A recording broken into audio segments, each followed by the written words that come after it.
farologana. In English, we say protocol observe, I'm told. I once attended an event. There was this gentleman who was came forward and he said he was in the church service. Then he greeted the superintendent, he greeted the minister, he greeted the fellow, he greeted everybody else. After they mentioned everything, they said, all protocol observed. Then our very intelligent people, then they laughed. So I wanted to avoid that, to say that all of you are acknowledged. That's an event, what we call here World Consumer Rights Day. We will not run the program the way it appears, as appears from the program as it appears before you. There will be several changes on the program. Our Honorable MEC, she will be arriving a bit late. They had an emergency engagement.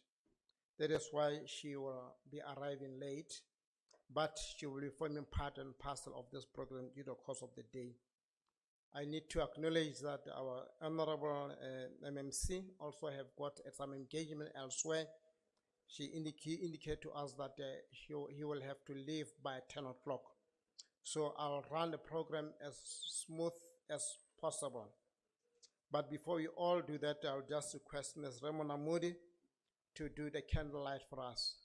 And I have requested him that he must be time conscious. Thank you.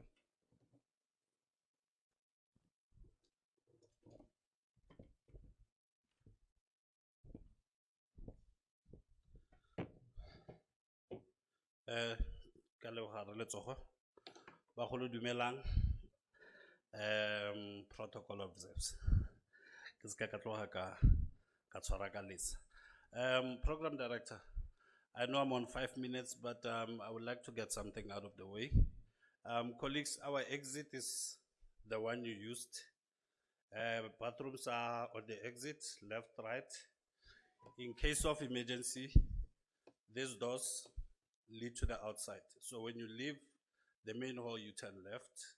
There's a assembly point on that side and one on this side. My name is Umpile Monamudi, and I'm here to do the candle lighting, and I would like to highlight a few things. For those who are privy to the news, you would have realized that we have something big coming in the name of LEN, or Lena Capavia. So we'll call it LEN. This is an injection that will be available to arrest the further spread of the disease and the virus. So how it will happen is that you will first get to a stage that will be called the loading stage. The loading stage, you arrive on day 1, you get 2 tablets, and you get 2 jabs under your skin, and then you come for day 2, you'll get another 2 tablets. Now from that moment on, exactly 6 months you'll be going back to get another jab. So it's only valid for 6 months. What does it mean? Does it mean no condom? No, it doesn't mean that, because that will only deal with the HIV virus. It will not deal with STIs and unwanted pregnancy. So if that's the good news, we are not there yet. However, we are in the Dr. KK, by the way. So the studies were conducted here in Bojanala. 7,000 people in the Northwest Province were enrolled on the trials. 3,000 clinics were utilized.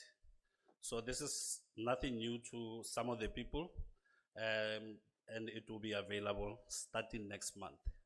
It is important to note that generics will be available in 2027. So the full scale will be available next year in 2027. However, from next month, if nothing else changes, we should be able to enroll. The most important thing, colleagues, you need to test negative. So there's no way you are going to get the jab if you are afraid to get tested. So maybe we need to get into the habit if we need to be enrolled on this life-changing help. We do acknowledge that with this being available these days, it comes a bit late for some others. And which is why I'm going to ask that those who can stand, stand for me so that we can observe a moment of silence for those who succumbed to the virus, who could not be with us when we experience these changes.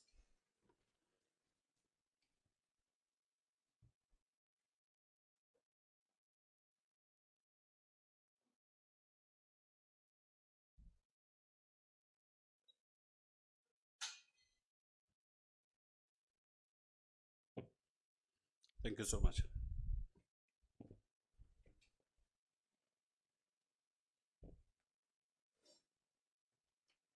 Thanks very much, Ramana Budi. I thought that we want to believe that we really got your message well. We test first and then get a jab.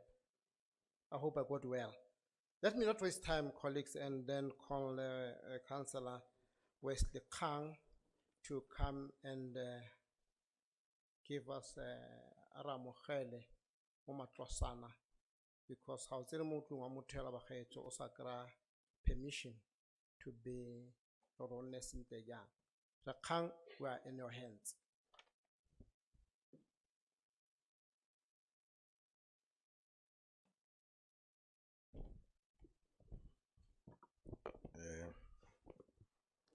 Thank you very much, Program Director. Honorable MEC of Economic Development, Environment, Conservation and Tourism, Honorable Pizza Lenkopani, delayed,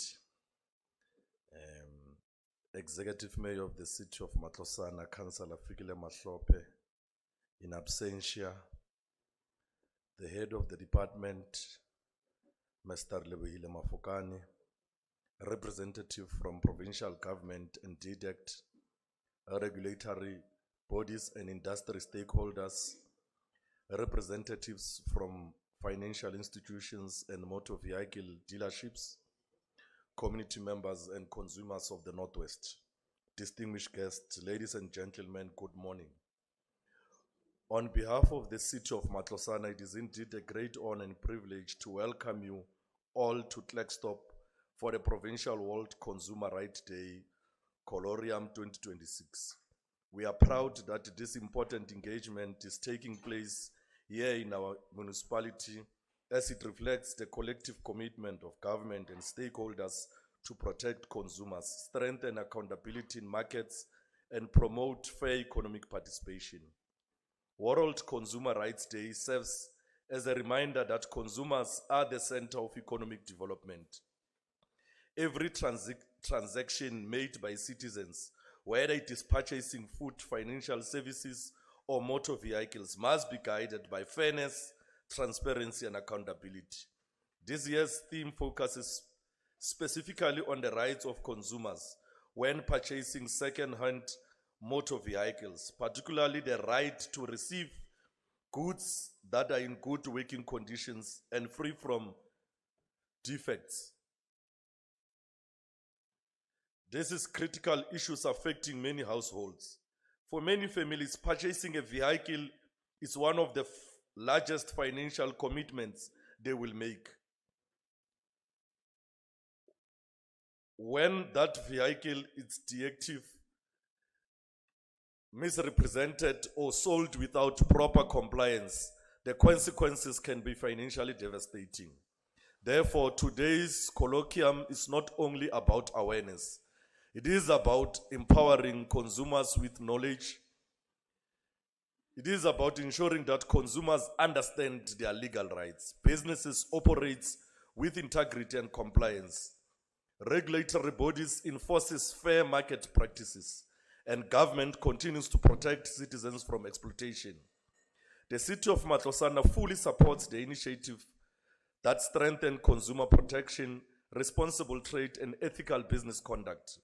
As a municipality committed to local economic development, we also recognize that a fair and transparent marketplace builds trust, attract investment, and strengthen economic growth within our communities.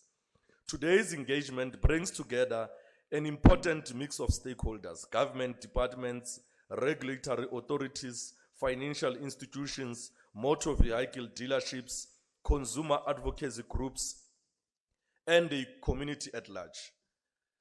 The collaboration is essential in ensuring that consumer rights are not only legislated but are actively protected and implemented. Ladies and gentlemen, we hope that today's discussion will lead to greater awareness, stronger partnership, and participate solution that empowers consumers across the Northwest. As the city of Matlosana, we remain committed to working alongside provincial government and also stakeholders to ensure that our residents are informed, protected, and able to participate confidently in the economy. With these few remarks, it is my honor to officially welcome you all to the Provincial World Consumer Rights Colloquium 2026. I wish you a fruitful and impactful engagement. Ke a leboga.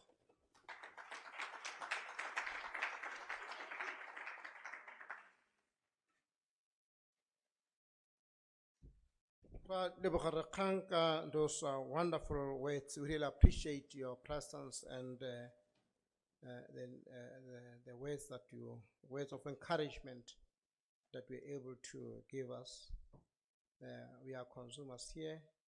We are motor dealership here. We've got a number of public servants here. We've got the financial institution here. Now we are normally caught up in that tripartite arrangement. As businesses, we want to conduct a fair business, free of any types of disagreement, free of disputes. As consumers, we have our own expectation. When you buy a motor vehicle, this is one of the best things that can happen to you. But if you buy something, then you go home and only find that it's not working the way we would have loved, then it creates a problem.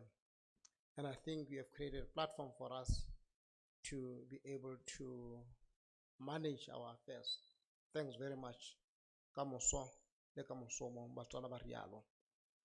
Colleagues, the HOD is not yet here, who are supposed to give us a purpose and introduce our guests. We will just, we want to then indicate that we have tried to call or invite relevant people who can talk to this topic of right to receive goods that are free from defects and of good quality. It's a topical subject because whatever you buy, whatever you sell, it must comply with the legislation. And then in the event where there's no compliance, it creates a problem to consumers. It creates a problem to business. But as a Consumer Affairs Office, our job and our main priority is to act as a referee to make sure that we balance the interests of consumers and that of the business. Now, we have invited presenters here, colleagues, who will talk to that subject. One of the problems that we have identified is that the most important area is at a time where a consumer identifies a motor vehicle at a dealership.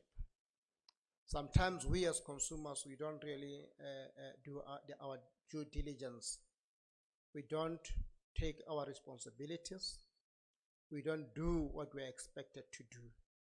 So we have invited colleagues who will be able to share with us as to what you need to do before you put that $1 million signature. Bear in mind that once we have signed, we have concluded a contract which is binding and have got legal implication on you and everybody else. So we have observed that in most of the time, we create a lot of damage at initial stage. And we are having here Mr. Kavi, who will be able to tip us, give us advices as to what you do before you really put a pen on paper. That is a very critical stage where most of the rights you'll observe that have been infringed. That's where the damage takes place, because you would sometimes realize that consumers sign a contract when they have not done what they were expected to do. So we then call Mr. Kavi, Malcolm Kavi, to come and give us some tips based on his observations from View for You. View for You, he will be able to assist us in that critical stage before we enter into a contract. My dear brother, you're welcomed.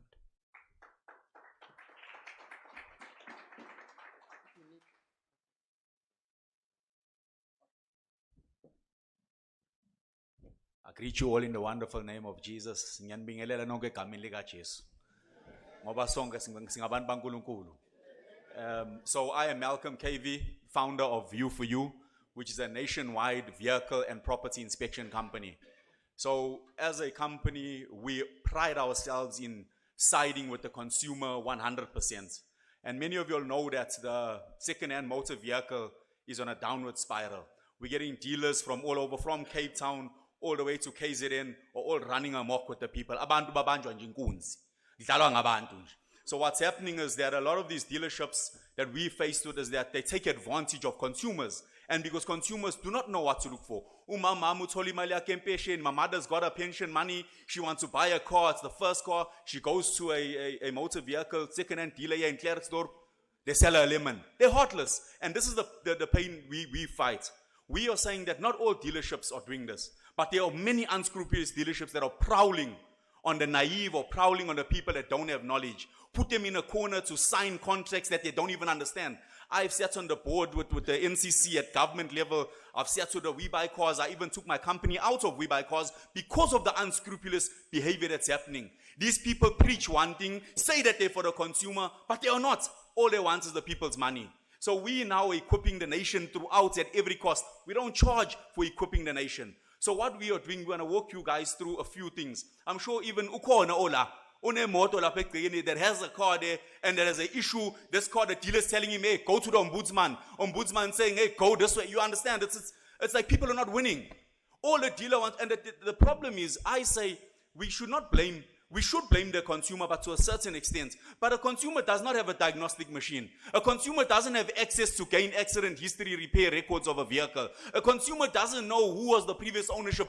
Dealerships know these things. So dealerships should actually, when they sell a car, we believe that dealerships should first disclose all accidents. We don't care whether it was a scratch. We don't care whether it was a big bang.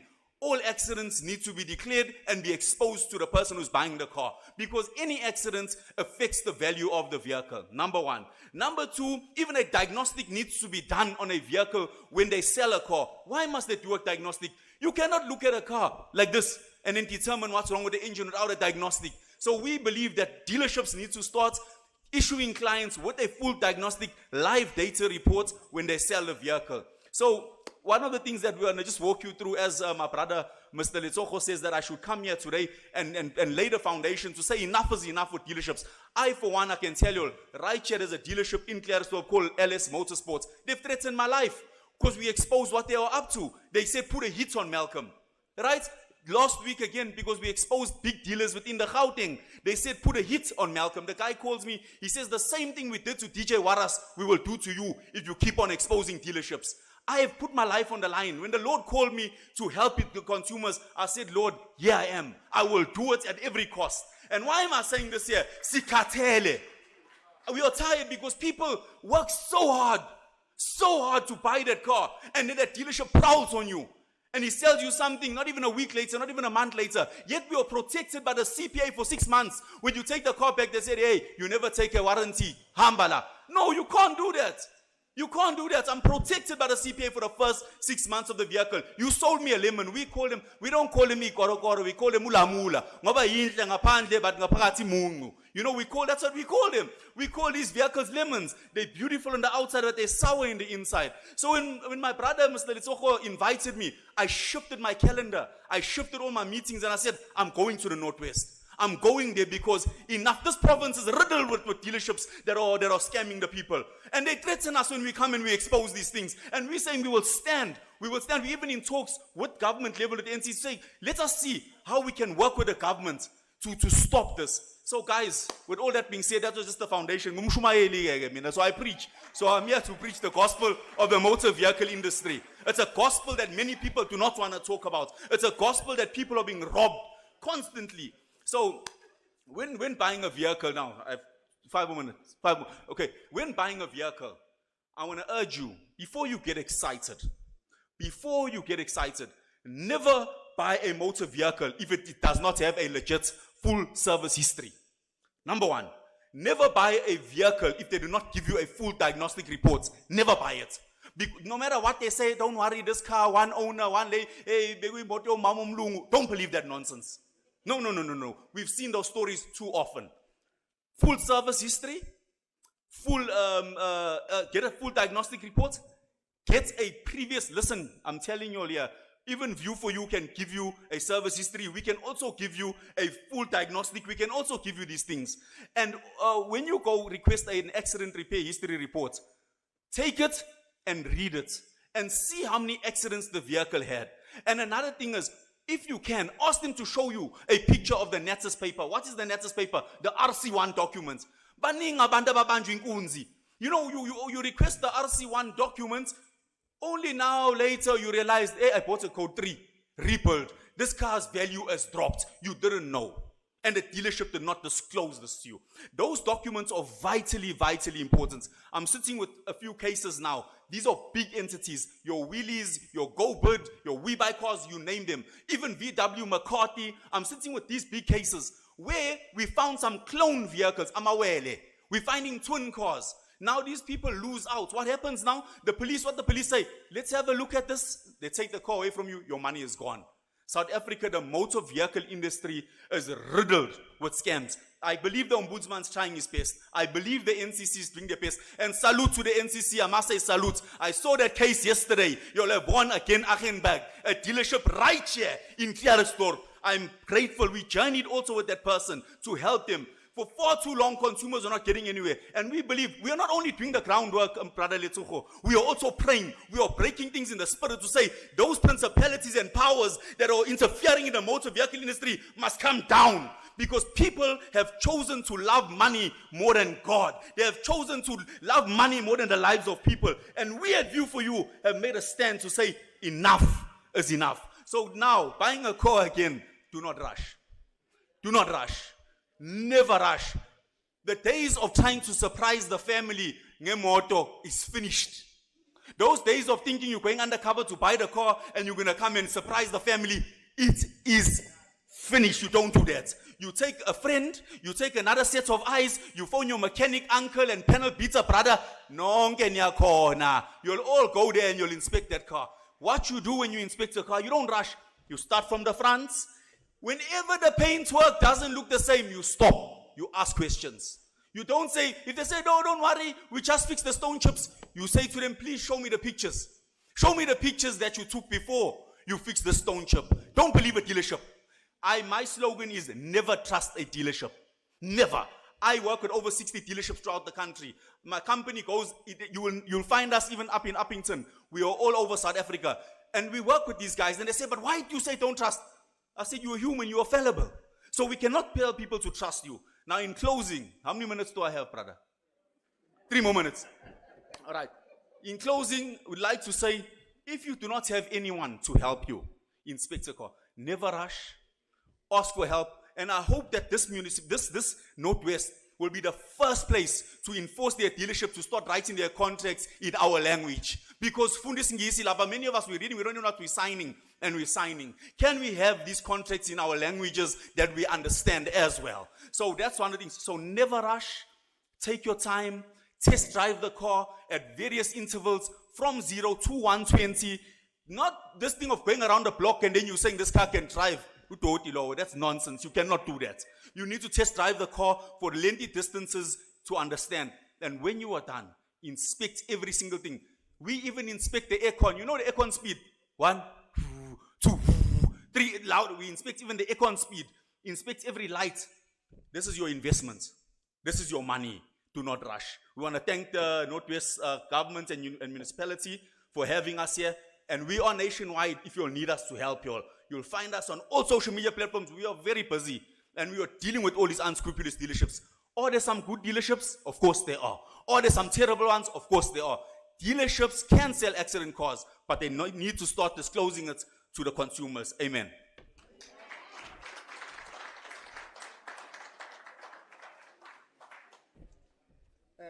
What a wonderful sermon. I want to believe that you have enjoyed. You've enjoyed a sermon, Rekavi. And indeed, the thing that is raising, that's what we experience as Consumer Affairs Office. Normally, we see people, they sign contract around 4 o'clock. When you are just about to leave, now you're in a hurry, then you sign without having read. So I think we have noted the message very well. I don't want to disturb his message. There will be a video of showing the types of challenges that Mr. Kadi has experienced. Are you okay, Zia? Are you right?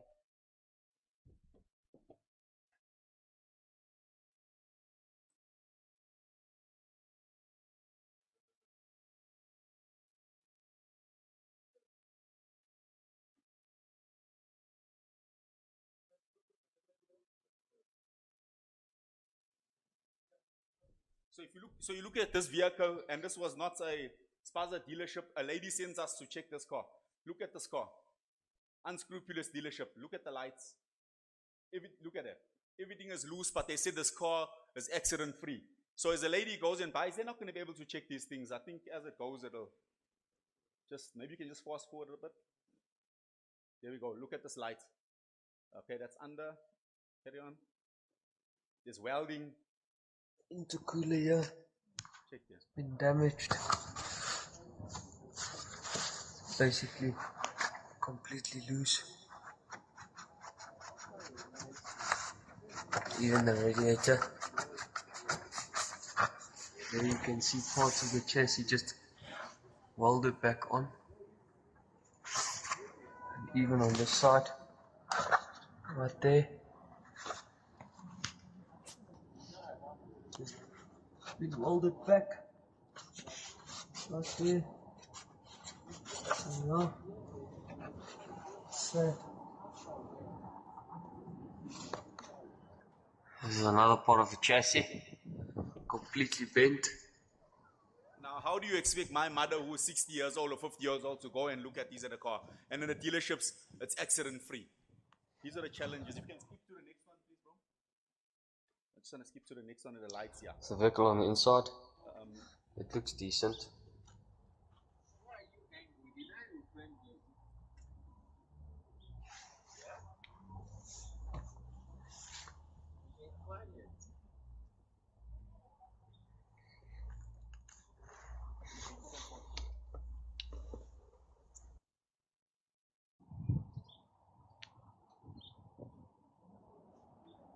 Again, another one, accident free.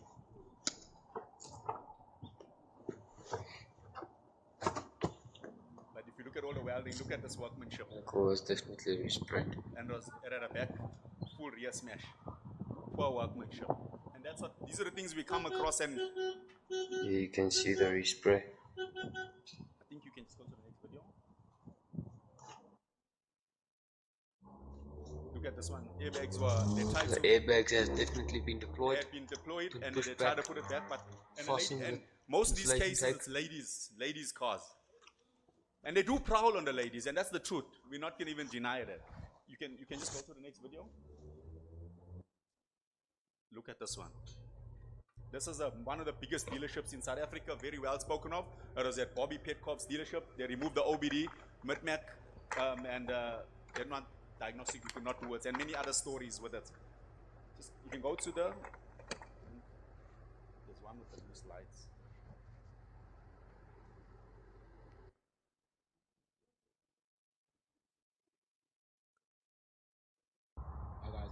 I think, and this is at a high-end dealership, Hyundai. This car was a mess, but I think just for the lack of time, the stories are consistent. It doesn't matter where you're buying the car, whether it's at a known dealership, whether it's at a franchise dealership, make sure you always inspect. Just the last one, recently in Polokwane, we did an inspection on a Jaguar Land Rover 2.1 million rand Jag. And I think it's important that I tell you, this car was being sold brand new. After our inspection, we found out that this car, the mileage had been reversed. At an accident at 1,813, they reversed the mileage and they sold this car brand new on the floor. Mind you, now that the accidents and mileage reverse, listen, mileage reversal is a big thing in our country. They reverse the mileage so the price can increase. And I believe the ombudsman is here today. My brother, my sister, whoever is representing the ombudsman, I know my brother is here, is that mileage reversal should be something that we do not play with. We should make dealers pay the people back their money if we ever find that out. And if they ever find a car that was not declared in the accident and sold in the accidents, they should reimburse the people. It should not be a negotiable. So yeah, thank you.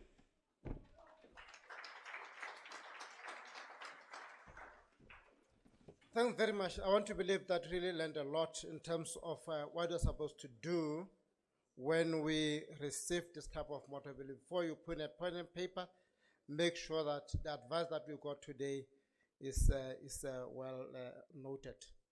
Let me take the opportunity to welcome our HOD, Relebogile Mofokane, just arriving. HOD, our apologies. We had to start our apologies, our big apologies. We're really out of time and then we really have to start, but we'll give you a time at the right time to just say it a word or two to the audience here.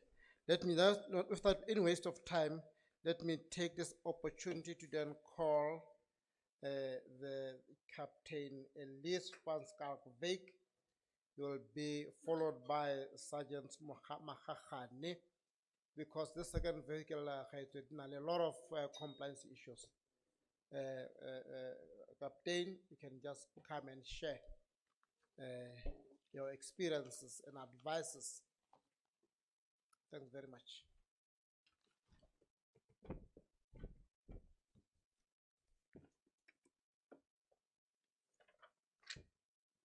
Thank you very much, ladies and gentlemen, Honorable MEC, Director, Committee, City of Matlosana, the Motor Industry, National Credit Regulator, National Customer, Klerksdorp Motor Dealer Association, and the Director of Economic Development.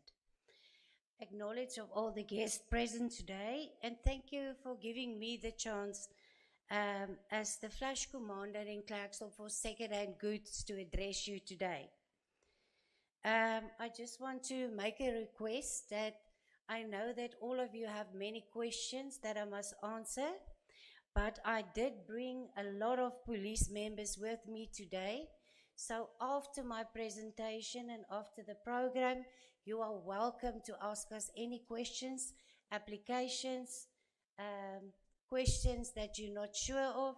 We can discuss it. We can also provide you with application forms as well as the compliance concerning second-hand goods.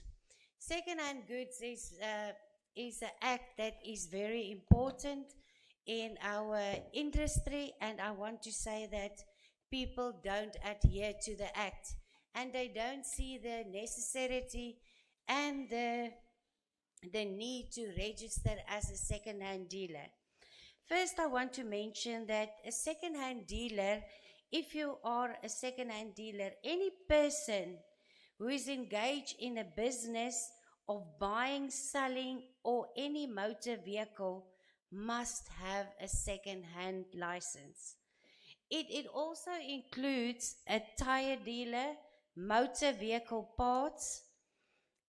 People think that if you are buying a broken vehicle, you can strip the parts from the vehicle and you can just sell the vehicle. Most of the vehicles that have been stolen, You know, they take the VIN code off, they take the vehicle's engine number off, and they start selling parts. You can imagine that a vehicle of thousands of rand is being stripped for parts and then be sold for parts. So that's why you must have a second-hand license. I first want to start to say, how do I get a license and what is the requirements to have a second-hand car and vehicle dealer license? So first of all, you cannot have any criminal offenses against your name.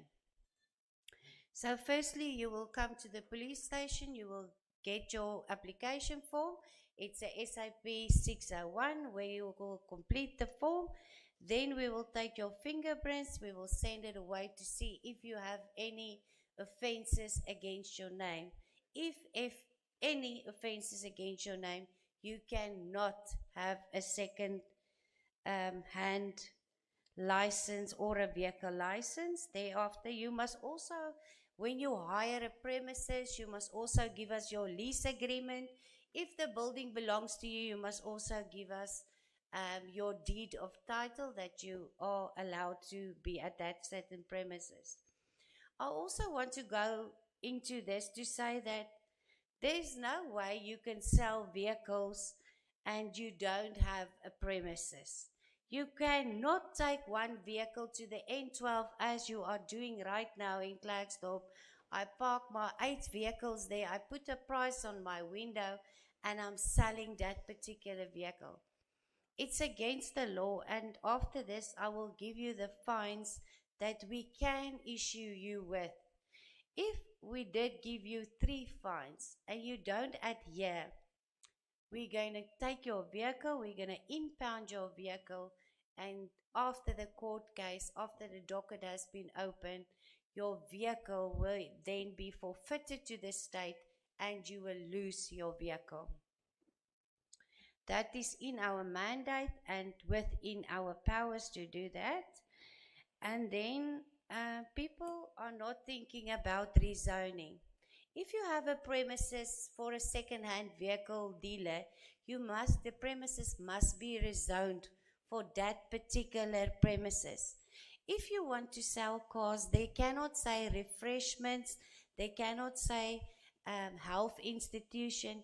It must stipulate that you can have a second-hand dealership or a business relating to selling of your vehicles. Then you will see in Klerksdorp we have 4 or 5 vehicle dealers and they will have a license. All of them must have their own license. If you are situated in Voortrekkerstraat 5, your second premises is in Lee Street 47, all of them are separate licenses. The licenses also can only be issued by the station commander himself at Klerksdorp Police Station. Each police station has a station commander, and with me today I have Sergeant Mate. You can just stand up. He is our second-hand officer at Klerksdorp. He's one of the most friendliest policemen I ever see. If people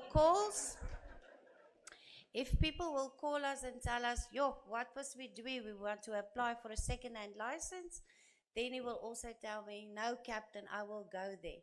Then he climbs into his vehicle, he takes all the necessary forms, he takes the fingerprints, so we are able to go to your site as well to assist you. I know that people are saying that sometimes they're afraid to go to Klerksdorp Police Station due to the crime. We do have a cell phone number and a friendly police officer that can assist you anytime. So there's no excuse for not applying for a second-hand license. Okay, further I want to go on with the application. So I did tell you must have a rezoning certificate, a lease agreement, or you must show us that the property belongs to you. Very important, people. People don't know, but you must comply with a business license. If you are selling vehicles, you must have a business license. So you must be registered at City Matlosana for a business, for business purposes. Thereafter, you need to have a floor plan of your business. If your floor plan is saying that this is my used vehicle, this is my office, this is where I store my parts, it must be exactly as your floor plan. If we do inspect your premises, that must be available, and it's also inside your file. What people doesn't know is when we have a second-hand dealer and it's a registered dealer, we are having a Z20 file. All your information is stated in there. All your personal particulars, the particulars of your business, what you are selling, to who you are selling. You must remember that if you have a second-hand good license for a vehicle, you have a register. That register must be in place. When you are buying any vehicle, it must be from a registered second-hand dealer. So you cannot buy one vehicle at your friend and then tomorrow you want to make 10,000 rand and you sell that vehicle to your friend's brother.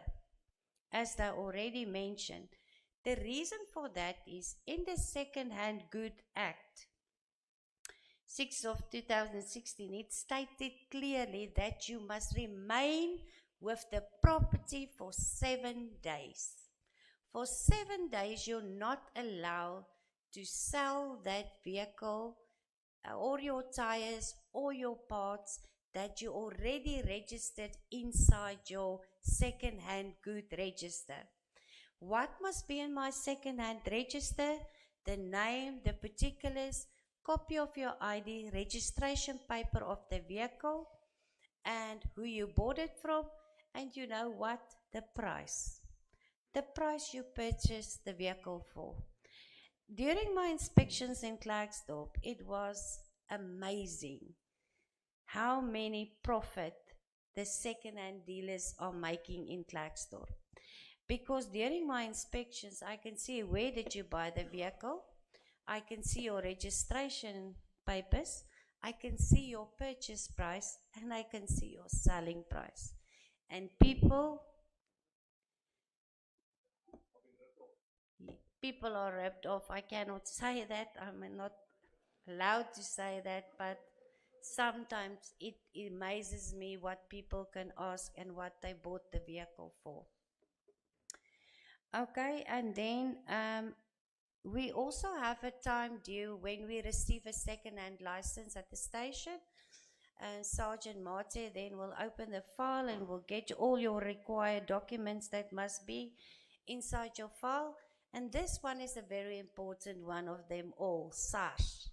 You must be SARS compliant. There's a big difference to be SARS compliant, me as a person, but with second-hand goods, your SARS compliance must be the same as your registered business of your second-hand dealer name.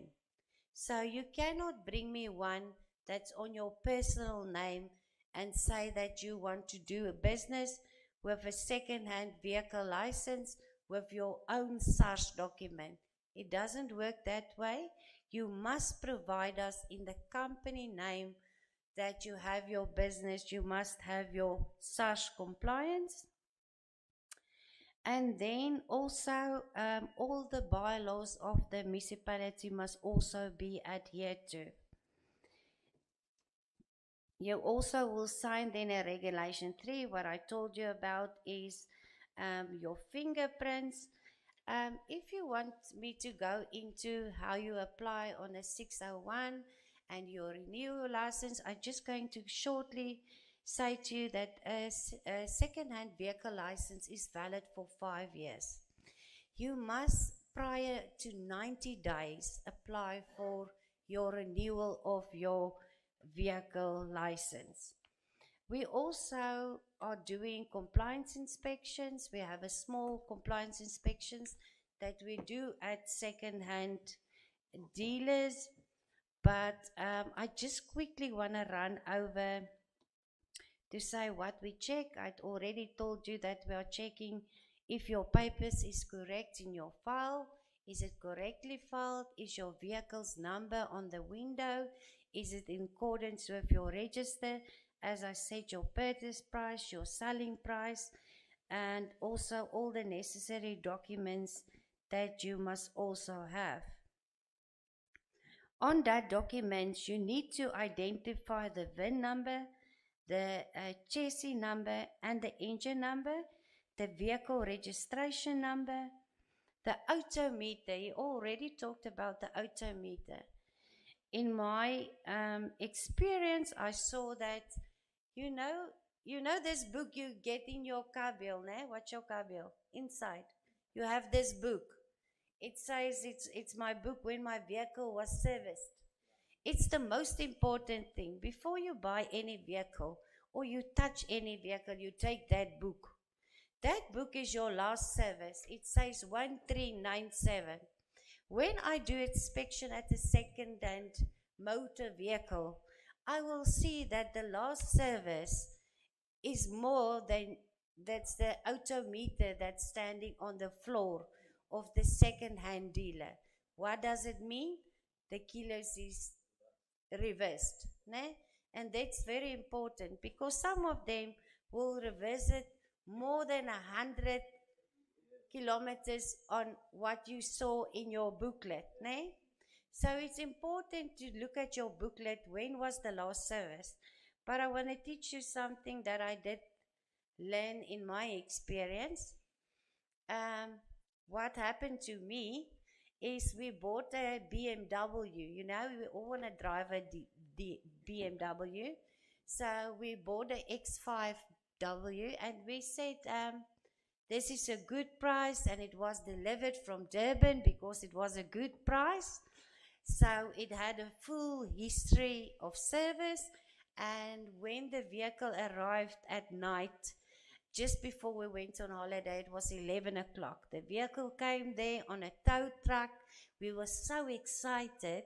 So the new vehicle arrived, and we are driving now this X5, you know, and then they offload the vehicle the next morning because we didn't inspect the vehicle because it was 11 o'clock, 12 o'clock at night. So when the vehicle arrived the next morning, we are very excited. We went to the garage, we go and check our new vehicle, and we saw, the window is cracked. We saw all the crack marks around the vehicle. The defects on the vehicle was terrible. The price we paid for it came from Durban, so we have a problem. We are staying in Klerksdorp. So immediately, I'm a policewoman, I'm also a woman. You know, women, you don't try us. Men you can try, women you don't. So what I did is, I was very clever. I then went to the local dealer here from BMW. They have the car code, the key of the vehicle. They did put it into a computer, and it showed you every defect of that vehicle, every defect. It shows you it was in an accident. It showed you when was the last service. It showed you everything of the vehicle. And that thing they told you, this was the only owner before you, and this vehicle is in perfect condition. It also showed you that the vehicle was never serviced on time, and that the vehicle was in an accident, and we wrote letters and letters and letters, and they come from Durban, and they took the car back. But that's not the end of the story. So after we reported all the defects, it cost them 80,000 rand to repair our vehicle. So after they paid the 80,000 rand to repair the vehicle, we went on holiday. On holiday, they phoned us to say, are you driving registration number so-and-so? We said, yes, we are driving this vehicle. Say, ma'am, we just want to inform you that this vehicle was stolen, and it is on our record, and we must repossess the BMW X5 from you.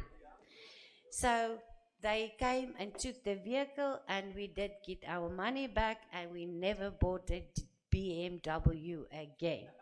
But that's what I want to tell you. I'm in the police force and it also happened to me.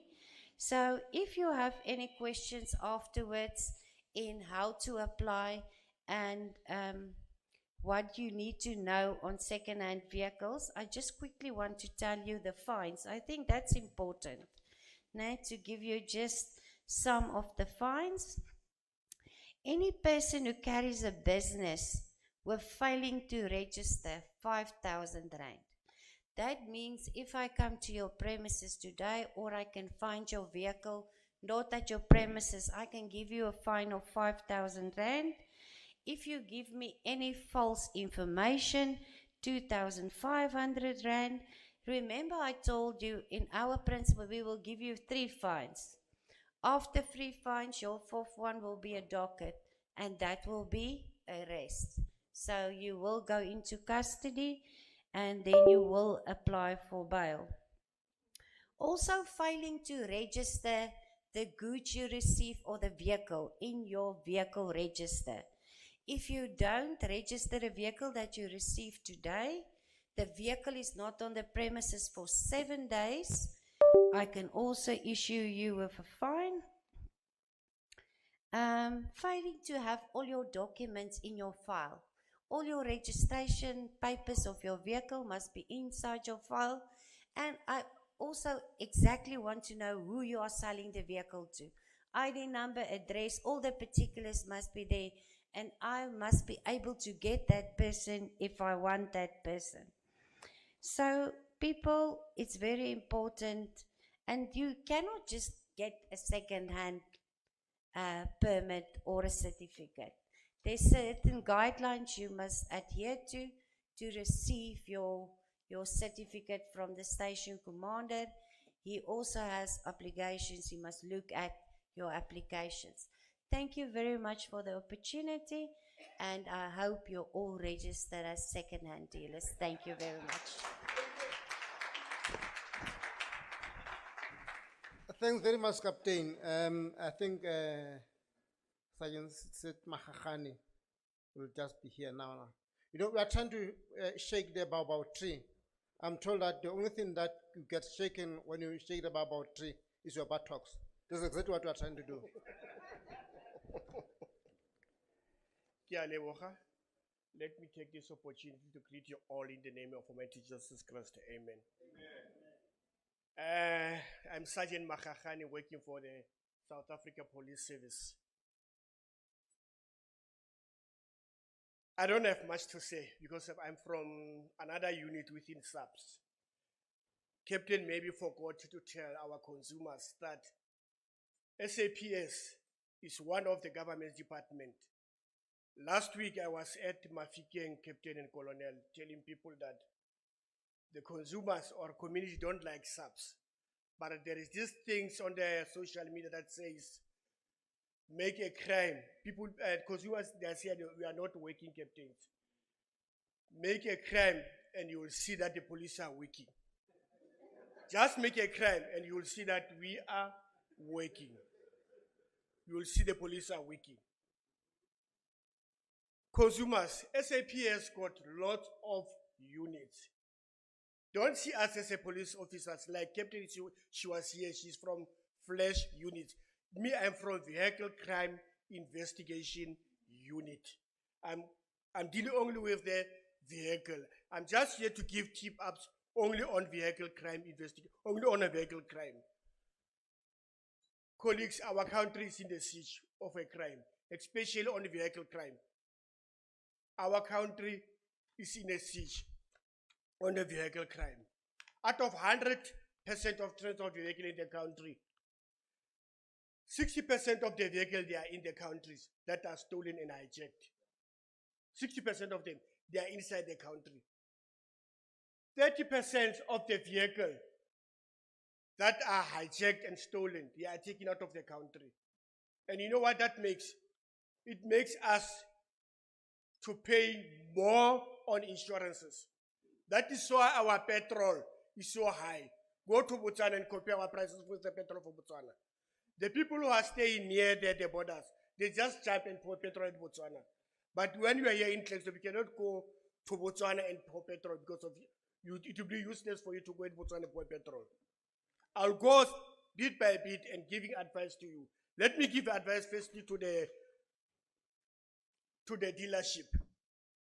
Dealership, here is my advice because of there is this trend that is happening now for the criminals. Criminals now, they went to your shops after hours, and then you are business people, you need money, and they will come with a stolen vehicle or cloned vehicle.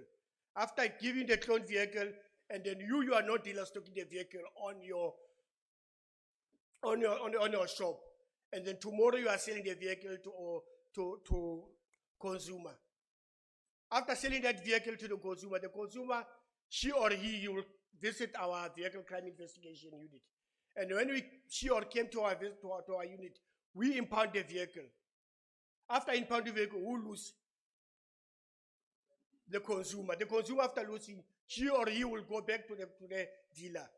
And then when they had a fight there by the dealer, he or she will go to the ombudsman, and it will be fight there. As the police, we are dealing with the criminal cases, not the civil matter. You know what happened with the cloned vehicle? When the criminals came to dealership, like I stated, they come late, they know that you guys need the money. They brought the vehicle, they brought the fraudulent RC1. The RC1 that they stole, they robbed, they duplicate the vehicles. After duplicating the vehicles, they sell the vehicles to you, and then you guys sell to the consumers. But the consumers got the right, because the police, you cannot take the vehicle just for fun. We are taking the vehicles that is cloned.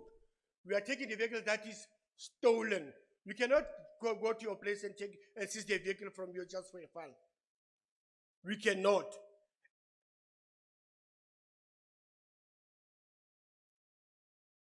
We cannot go to your place and take your vehicle just for fun. And a consumer, when the police officer took your vehicle, it's your right that the police officer must give you the notice that I, Sergeant Makhakhane, working there and there, I'm the one who took your vehicle.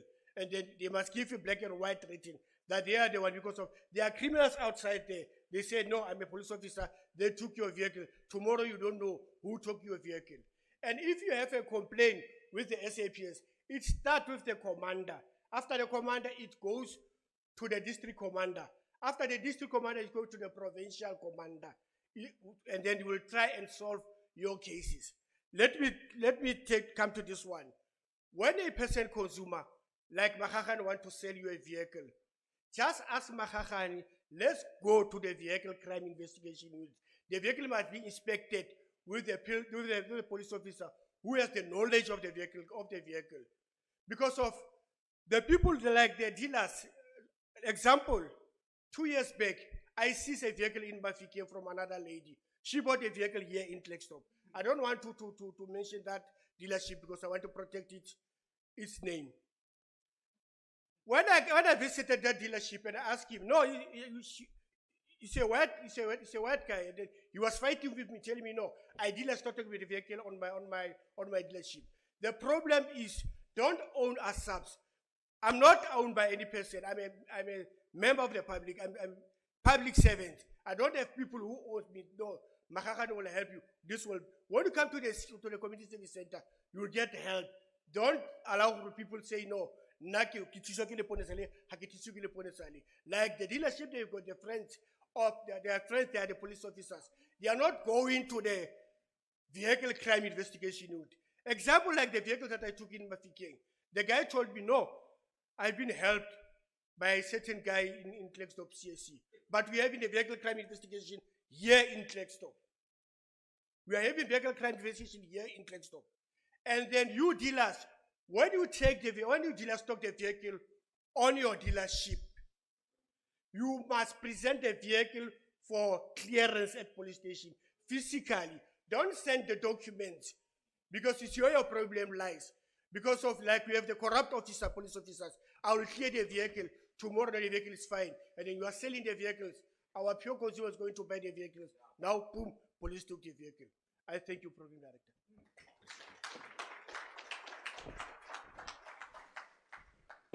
Thank Thanks so much. I would want to believe that we are really enjoying this session. This information is what we need, really. And it will be of material importance that we take note of all the information that we are receiving today. It's just wonderful.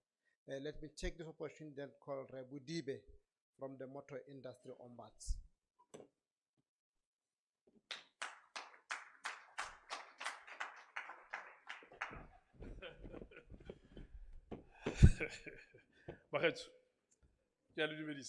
I've shared my slide with your communications team. I'm not sure if they have it on, or else I can still present from my laptop. You know, we are the most equipped ombud. I must brag about being employed by the motor industry ombudsman. Can I have my slide, please? While I'm waiting for my slide to be on, oh, it's on. Dr. Mahahan, a few years ago, I attended a conciliation here in Clarksdorp. The consumer bought a vehicle. She came from Kuruman. And that vehicle did not even reach Rio Hotel. And then he returned the vehicle. He could hear in the background when he called the dealer. Hello, say, ons wou vir hom. When the consumer arrived at the gate, he was confronted by a son of a dealer principal with a gun. I was there and they were giving me this testimony live. So I hope that is the thing of the past. It's FAD. Program Director, thank you very much. Please, before I go ahead with my presentation, I would like you to please allow me to share a picture of complaints across the Northwest Province. And I would show you the decay also in Clarksdorp. Now I'm the ombud without favors. Let's go to the fourth slide. 1, 2, again. Thank you very much. Program Director, there is Northwest for you. Colleagues, Bahaichu, Bahiri, these are complaints, 30 grams from the Northwest Province. Redila, Reberegale Northwest Province, Consumer Affairs, and then we also assist the Consumer Court in Northwest. Oh, by the way, let me introduce my technical inspector, Ntate Maranda. May you please stand up. This is a gentleman who stands up for your rights. He inspects vehicles piece by piece and stands for your rights in court. Thank you, sir. Rustenburg, your leader. Clarksdorp, 62 complaints. We currently have 29 open, closed. Koma Tomungwa, Clarksdorp, the complaints are like all the complaints emanate from sales agreements, but they're complaining mostly about engine-related problems, gearbox. They also want to cancel the deal. They don't want to deal with you anymore. Also, they complain that when they bought vehicles, they got wrong advice, and they want their money back. We have been here before. I think I know all the dealerships across Clarksdorp. Before yesterday, I deployed my inspectors to do Porsche room. They spent 3 days in Porsche. They are today, this morning in Clarksdorp. They will leave this town on Saturday. And let me pay homage to Tate Lawrence Kromhout. You've been very helpful in terms of addressing our complaints. So thank you very much. I'm glad to see you today. That is the Clarksdorp Dealer Forum. So the role of the motor industry ombudsman, we are impartial, we are fair, we are independent. And you know, di koloi, di roba malapa. Many families are broken because a head of family has bought this lemon car from a particular dealer. Yes. I have seen it happening. Many families are broken today because a man decides to go and buy a car just to drop his wife off at work and drop off the kids at school, and that vehicle breaks down within 5 days. And the dealer says, no, we did you a favor. We gave you a discount, so you have no rights. And when I was in Kimberley raising awareness amongst the dealerships in Kimberley, they almost killed me because they said to me, no, I'm killing their businesses. And I told them, discount is a favor. It comes from customer relations point of view. It's not even in the act. It's not even part of the law. It's just a discount. We are very much concerned about this situation. I did not believe that in Hartebees Fontaine, when I complaints, my employers here, the Department of Trade and Industry, I always told you that I'm an ombud without borders. We have outstanding complaints. Volmaranstad, Leone, Orkney, Stelfontein, Mahike. I am worried that Northwest consumers are not complaining enough. They're not complaining enough. We were raising awareness, Mabatu, one of the malls. When I met this elderly woman, I ran after her. And she thought I was selling insurances. And I said to her, no, I'm here to raise awareness. I'm from the Motor Industry Ombudsman. Guess what? She bought a vehicle that morning, cash, at one of the dealerships in Lichtenburg. That vehicle did not make it outside Lichtenburg. When she went back to demand her money back, they told her that they have cash flow problems. They can't give her money back. She bought a vehicle at 8 o'clock, 9 o'clock, the dealership claims that they have cash flow problems. It's a big problem. Northwest is riddled with these dealerships that are not conducting their businesses in line with the Consumer Protection Act. They don't even adhere to the South African Automotive Industry Code of Conduct. We are here to help you so that we can work together with the consumer first and work together with consumers in terms of assisting them to resolve their complaints. The ombudsman is always fair. I met one of the dealerships that actually told me how fair we were in terms of conciliating on a matter. He lost a matter, but he was happy with the way we handled that complaint from start to finish. Please hand me over that document there, Mr. Lezo. I've brought Article 4 of the South African Automotive Industry Code of Conduct. We have distributed it to more than 17,000 dealerships across the country. Yesterday, it was our duty again to distribute it amongst the dealerships in Potch and Klerksdorp. By the way, we started this journey 2 weeks ago. We hit Mahikeng, we did Lichtenburg, we did Vryburg, we did Rustenburg early this week, we did Kenneth Kaunda these remaining days of this week. So I'm going to ask all the dealerships to please come and see me, come and get this copy. Consumer, know your rights. It says here, class, a dealer must make all the reasonable steps, take all the reasonable steps to resolve your complaint within 30 days. Failing which, you can now tell them that I'm going to approach the Motor Industry Ombudsman for a fair and impartial conciliation.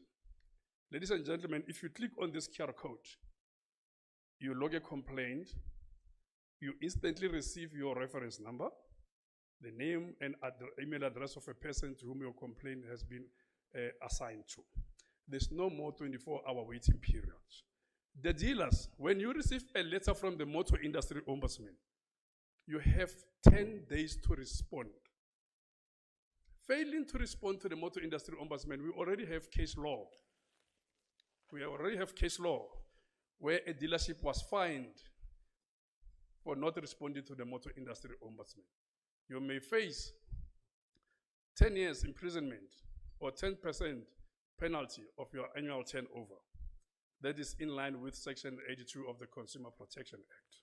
So I'm here to distribute this. Please, consumers, know your rights. Don't throw your rights outside the window. Next slide, please. The next slide, please. These are problem groups across Northwest. As you see, engine complaints,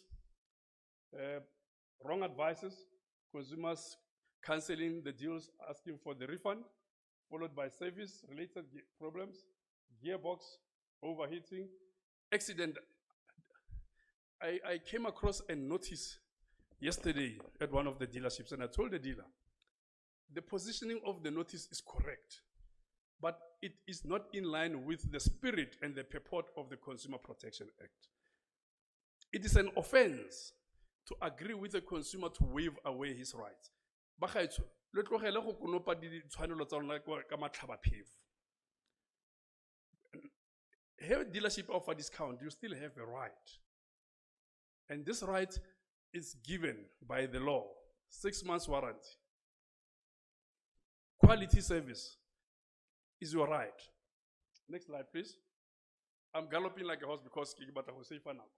Your obligations in terms of this book, here, you have a duty to educate. Yesterday we were so disappointed. My colleagues were there, and my colleagues can attest to me. We walked into a dealer and the guy wanted to show us that he's in charge of the dealership. But he knew nothing about the signages and where they must be displayed and how they must be displayed. He knew nothing. It says here, you have a responsibility to educate your frontline staff. You must have an internal complaints handling mechanism or a person that is properly trained. You need to train this person properly. This is your KPA. It's a non-negotiable. It is a regulation to the law, which is called Consumer Protection Act 68 of 2008. It's the Act of Parliament. Ke molao. So, please, we are here to help you to comply. Next slide, please. Okay, this is your responsibility now. This is a thorny issue. I met a gentleman this morning and he asked me, tell me why must we pay the motor industry ombudsman? And here is a reason why we must pay you, sir. We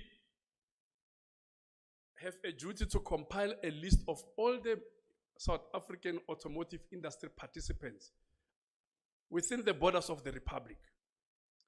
And just like any other ombud, all the ombud schemes are funded by a particular industry. This money is not going into the ombud's pocket. This money, it is there for continuous enhancements of ADR mechanisms and to meet other requirements of the code. One of the requirements of the code is that I must walk or drive throughout the country and educate consumers. That is where your contributions to the motor industry ombudsman go, right? Consumer Goods and Service Ombud is funded by the likes of Massmart. Banking Ombud or NFO, they have their funders as well. We all have this obligation. Now, Mr. Lawrence Kromhout, if you click on this QR code, yesterday the other guy tried to outsmart me. He said, no, I will do it tonight. I said, no, you just click the QR code and register right now. And this system will automatically send you a letter confirming our visit and that we have identified you. And it will also tell you that you have to be invoiced before the 7th day of next month. No more 24-hour waiting period. We are the best ombud. We are youthful. We are sassy. Okay? We are sassy. We've made consumer education and compliance fashionable. You see. Next slide, please.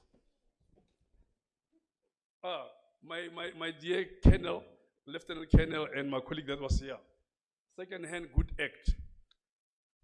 We have managed to put Second-hand Good Act and the South African Automotive Industry Code of Conduct and the CPA in one slide so that we can educate consumers about their rights.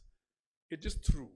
Consumers, yesterday we walked into a dealer that have got 4 nameplates.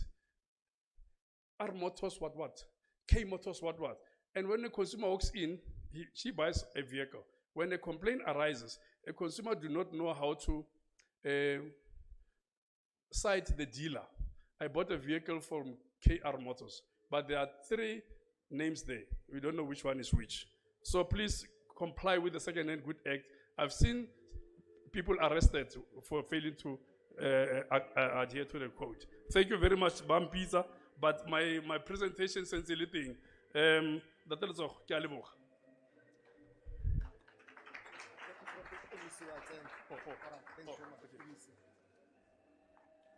Thanks very much, colleagues. We are just, the MEC has just arrived. That's why I have to pause Budibe. Let's just give her the opportunity to arrive. And it's normally our respect as people. When the MEC arrived, we gave him the standing ovation.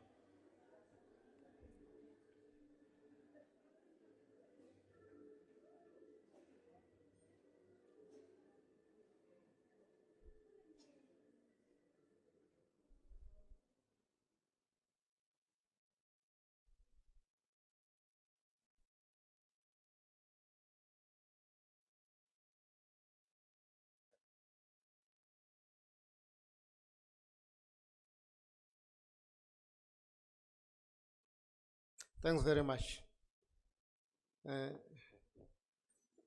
Thanks very much, Honorable MEC. We have tendered your apology this morning, and we have lost a lot. I would have laughed that we have been here. We have received sermons, we have received advices, we have received everything that even you as a person needed to know. Colleagues, what I'm going to do now, I'm going to pause here and now accept that we engage with the presenters. The NCR will come after. Are there any questions? Are there any points of clarity? I'll just see by a show of hands. Bear in mind that, colleagues, that we are affected by this. Be as the motor industry, be as the motor dealerships, be as consumers. We are all affected, and I want to believe that we have really received a wonderful advice from the presenter that came before us. I've noted a hand here. I've got noted a hand. Then the third one, let's take those 5 for now. Start here, I hope colleagues will be noting all those questions so that can be able to come and respond to the issues that were being raised. But the issue relating to the SAPS, they requested that they've got a lot to respond to. We'll try to minimize or limit the questions that we are taking. They will be here throughout the engagement. They will be able to respond to your personal issues. Let's start here.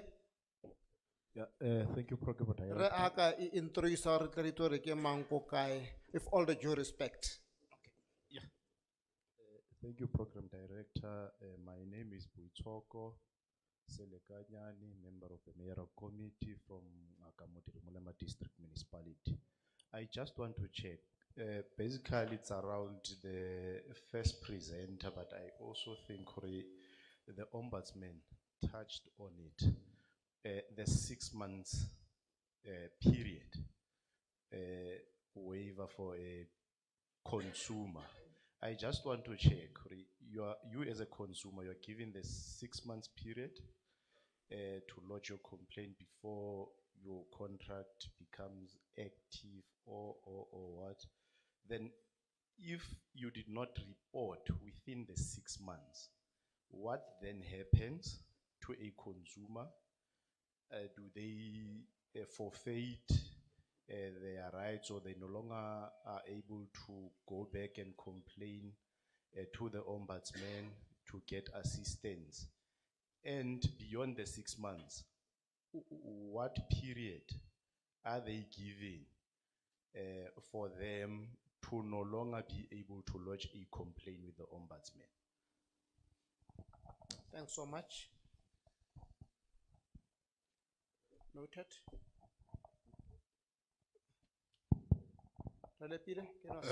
Morning, everyone. My name is Tumaole Mokhotu, representing Old Mutual. My question directed to Motor Industry Ombudsman.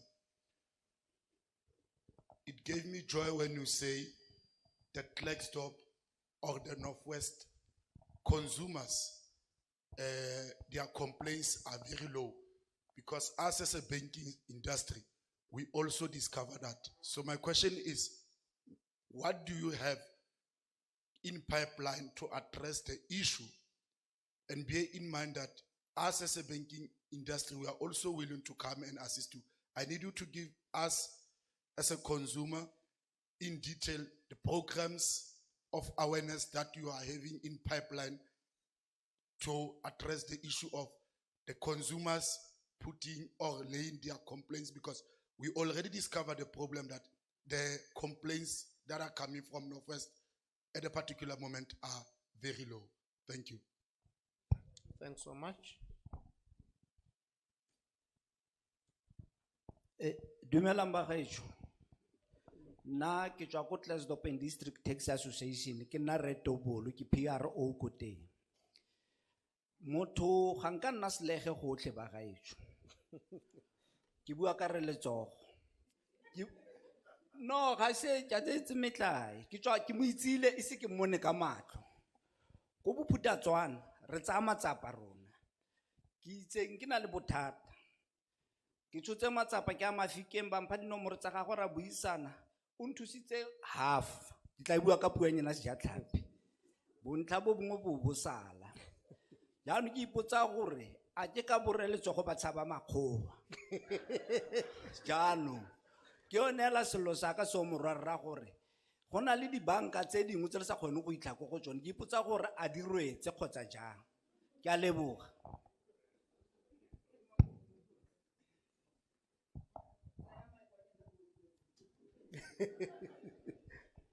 Good morning. I'm Sarah Sugularo from Jovet and Retired Teachers.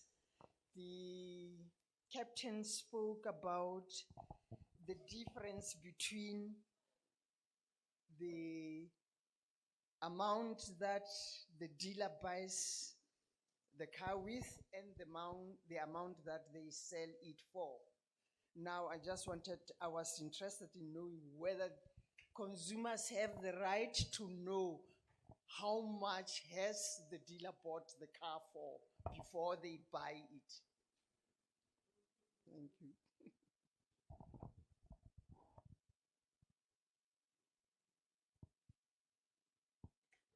Thanks, Mama. Thank you very much. My name is Sandile Moyake. I'm the district manager for the Oram Institute in Dr. Kenneth Kaunda. I had hoped that somebody would speak about food steward. It seems to cover everything. You know, when you buy a car and somebody says it's food steward, you don't know whether you are covered or you are not, or what is not covered in food steward. The second thing I just wanted to ask the local dealerships, do they not have what we call self-regulation? Before we even go to the ombuds or somebody higher up, they themselves look at each other and they say, I just wanted to ask those two questions. Thank you. Thanks very much. I took those 5 questions first, and I will be able to let me just allow Rebudibe primarily because most of the questions were raised. He can be able to respond to. Say for the fourth question. Madume ga fele ka Sepedi. Food Stewards Institute or Oram Institute ne? A ka tsa leina la gagwe o intshwarele. He's my food and steward. Right on. He's my food and steward. But take your rubbish and go, you don't have rights. What does Consumer Protection Act say when you buy a vehicle as is? Eke se phoso. Ke karolo ya bosome a matlhano le botlhano ya Consumer Protection Act, karolwana ya borataro, section 55 subsection 6. Kana ke bua Setswana sa bo Professor Shole sa le kgorokgoro. Bare, if you approach a dealer and they sell a vehicle as is, and you also want to buy it as is, they must make a list of at least what could be wrong with that vehicle or the condition. And it says you as a consumer must expressly agree that you've been informed of the condition of this vehicle. There must be disclosure. You must expressly agree that you've been informed of the condition of this vehicle. It shows you that there must be a consensus. You know, Botswana, kakakaretso, hona le family ngwe ka maralona ka ya Ford. Ntate mogolo kuku na driver Ford. Maluma ya driver Ford. Rangwana driver Ford. So ke Ford Cortina ke reka ntse le yalo. Mo ngwageng o reka Ford Cortina ngwago. Can you really buy a Ford Cortina ka 2026? So you buy it food stewards. So now the dealer must tell you, we don't have a service history of this vehicle. We don't know what's wrong with this vehicle.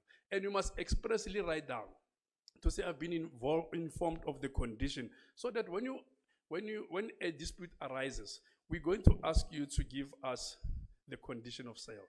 And we're also going to ask the dealer to do the same. And if we found that the dealer did disclose, then it is a fair game. They did disclose and we've agreed. So it is there. But Harry busy food stewards. Food stewards, I don't know, when you buy a vehicle, SEs, right? Let's go back to 6 months warranty. 6 months warranty. This vehicle must be in good working order and must be usable and durable for a reasonable period of time. So a reasonable period of time in terms of CPA is 6 months. What happens if a vehicle breaks down within 6 months? You have 3 elections.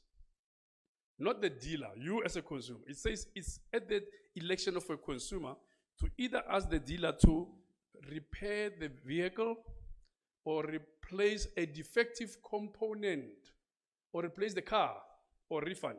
Now let's talk about replacing the goods. You know, there are items that are replaceable on a vehicle, let's be honest. A mirror, a gearbox, you can still drop a gearbox and fix it and put it back.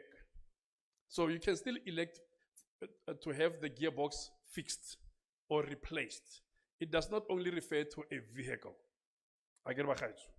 But dirat khetho ya hao o totobetse hore ha ke sa batla koloi or ha ke sa batla go tswela pele ka transaction ka cancela kampo ke batla le lokisa. Is your right 3 hours. So what happens beyond 6 months? They fix the vehicle within 6 months period, and then 3 months down the line, the vehicle breaks down or something else happened. Karolo ya bosoma matlhano le borataro, karolo na boraro, section 56.3. Neither yourself nor the dealer has a discretion. They must either replace the vehicle or refund the money. So hona le 6 months, o ba dumella ka kgetho ya hore aba siamise. If 6 months elapse, but within 3 months something else happens, you are still covered by section 56.3. Hona le tse dingwe ntate wa ka. He re tswa mo Consumer Protection Act, re tsena mo prescription, nka se tsene mo yona thata. O kry gore after a year, ke gone o discover batho ba rile koloi was never involved in an accident. Yaanong ke simolola o bona gore bothata bo o kgosa ke gore batho ba ikile ba mo accidenteng ba tlamehile ba ilokisa. Now go tsena molao o mongwe. Akere o simolola go itse ka taba e today. It's not mechanical, but it's a body structure or structural repairs that was never disclosed.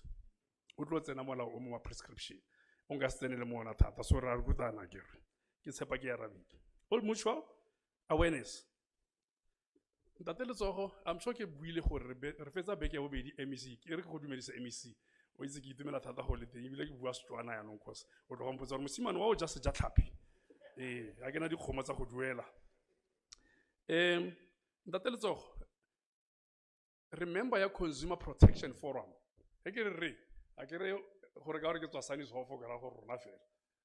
All the consumer protectors across the country, all the provincial consumer protection offices across the country, all the regulators, reformulate what we call Consumer Protection Forum.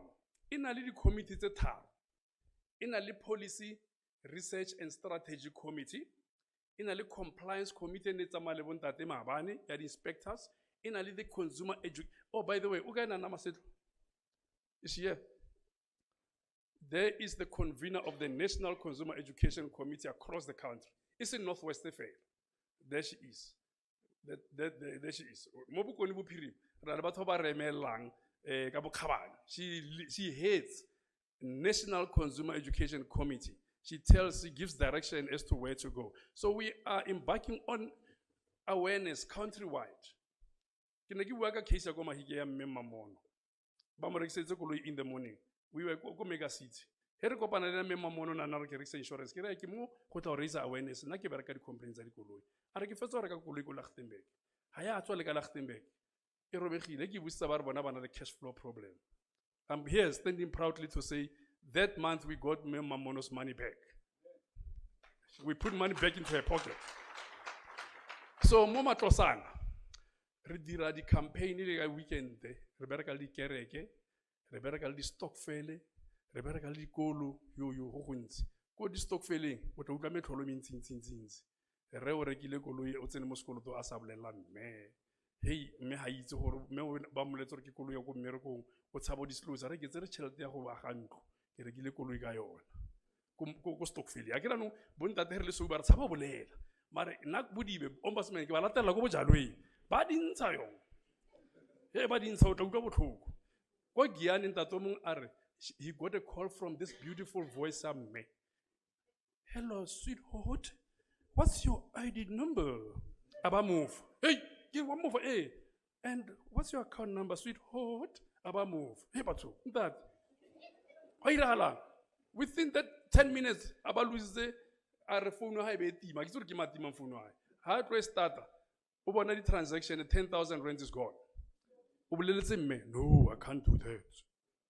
That's why we are going to Stockfield. And what we call Ekasi weekend for Bontat. Ka August, when I meet time go Sun City, little did you know that Renale what we call know your car course for women ka August. Reruta bo meka engineer ko lui re ba bolela gore go dira lang ka motlasa engine we raising awareness. So ntate wa ko almost all re contact ona le ntate lepile mo o tla go bolela gore re tlaning so that we can collaborate. Ntate Tobolo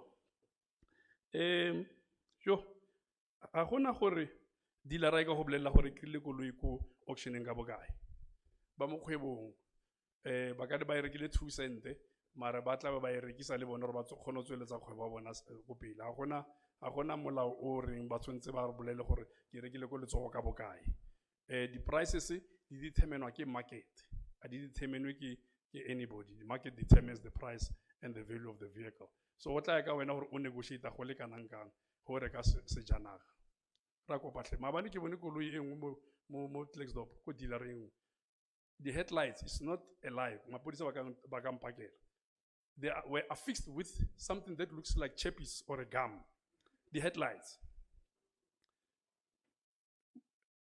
that is what we saw mo Klexdorp. I know of a dealership also that sells vehicles on bricks. And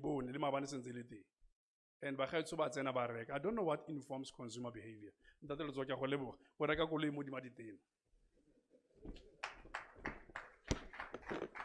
Thanks so much, Rabodibe. For the sake of time, I don't want to come here and defend myself. You have raised your issue in the presence of the MEC, and I think that you really give me some instructions so that I'll make it a point that I know that you will come back to me and ask me what happened to your complaint. I don't want to come here and say I did this, I don't do that. I'll see you here after. But at least the MEC have noted your concern. Thanks very much. Earlier on, we have indicated where the MEC will join us later. If they have joined us with the HOD. So I'll just give them the platform, starting with the HOD, to say a word or two.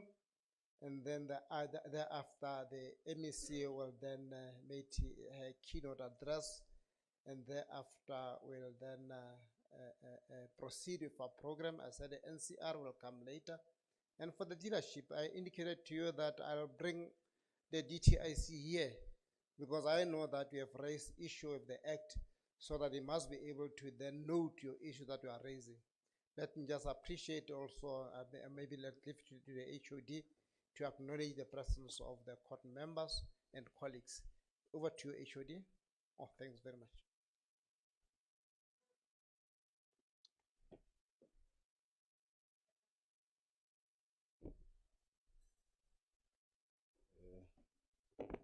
Good morning to everyone here. I've been given the responsibility to introduce to you the Honorable MEC who's going to give us a word. She's a former teacher, a principal in her former profession. She's a leader in her own right. She has led in her other life in one NPO that she serves in and she subscribes to. She has led women and led them into the right direction, giving them courage. I introduce to you Honorable MEC Me Bitsa Lenkopane. Please come and address us. Let me see.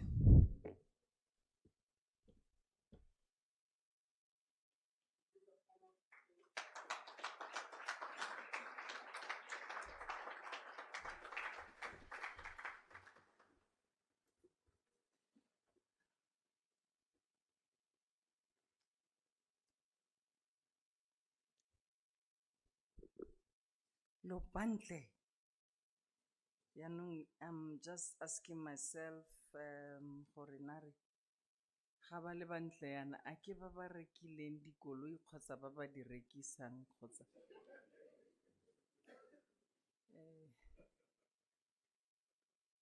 tshepalo sa wele gope.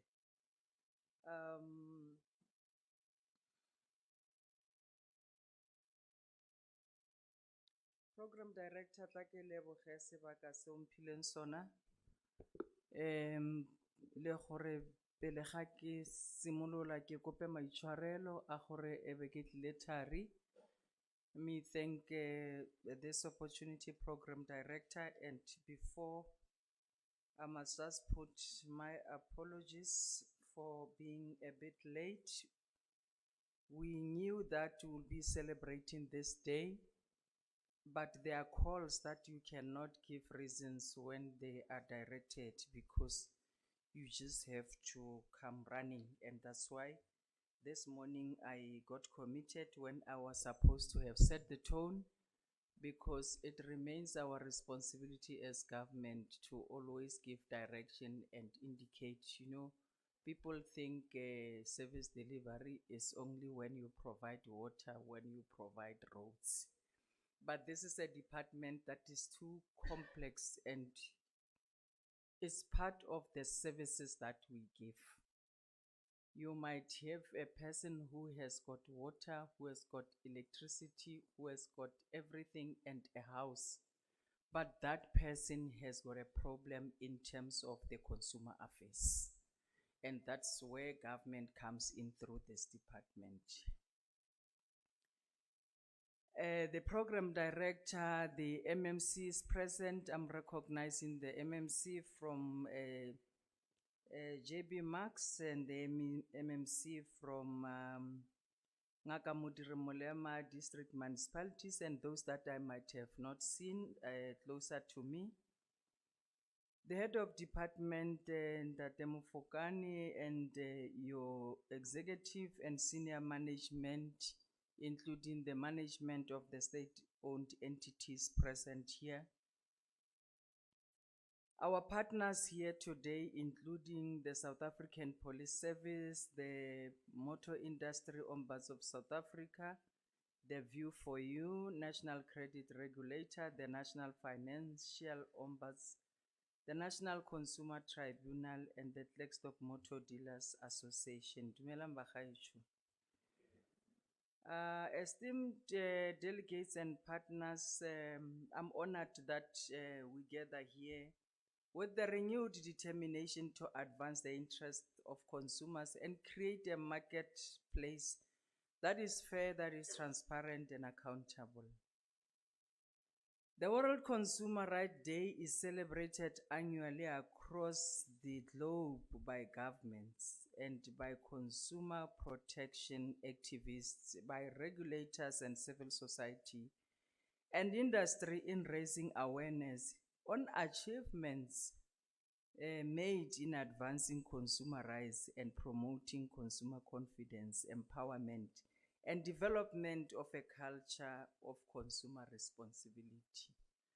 That is why today, as the Northwest Province, we have also agreed that we will have to choose Flagstop as a point of celebrating the same global day that is celebrated across the globe. This year, under the theme Consumer Rights, right to receive goods that are free from defects, we reaffirm a fundamental truth. Every consumer deserves equality, safety, dignity, and honesty, whether they are buying the second-hand motor vehicles. I was briefed this morning in Tatele Joho and the head of department that the representation from the Association of Dealership will also be invited. I'm always saying the task that this department is having is to be a mediator and sit between business and the people. Those who are involved in business remains our responsibility that the business must flow so that they have a contribution to the economic growth. But those that are recipients of the service of business must also be in a state of what forms part of why we are celebrating here today. This is not just a legal obligation, it is a moral one.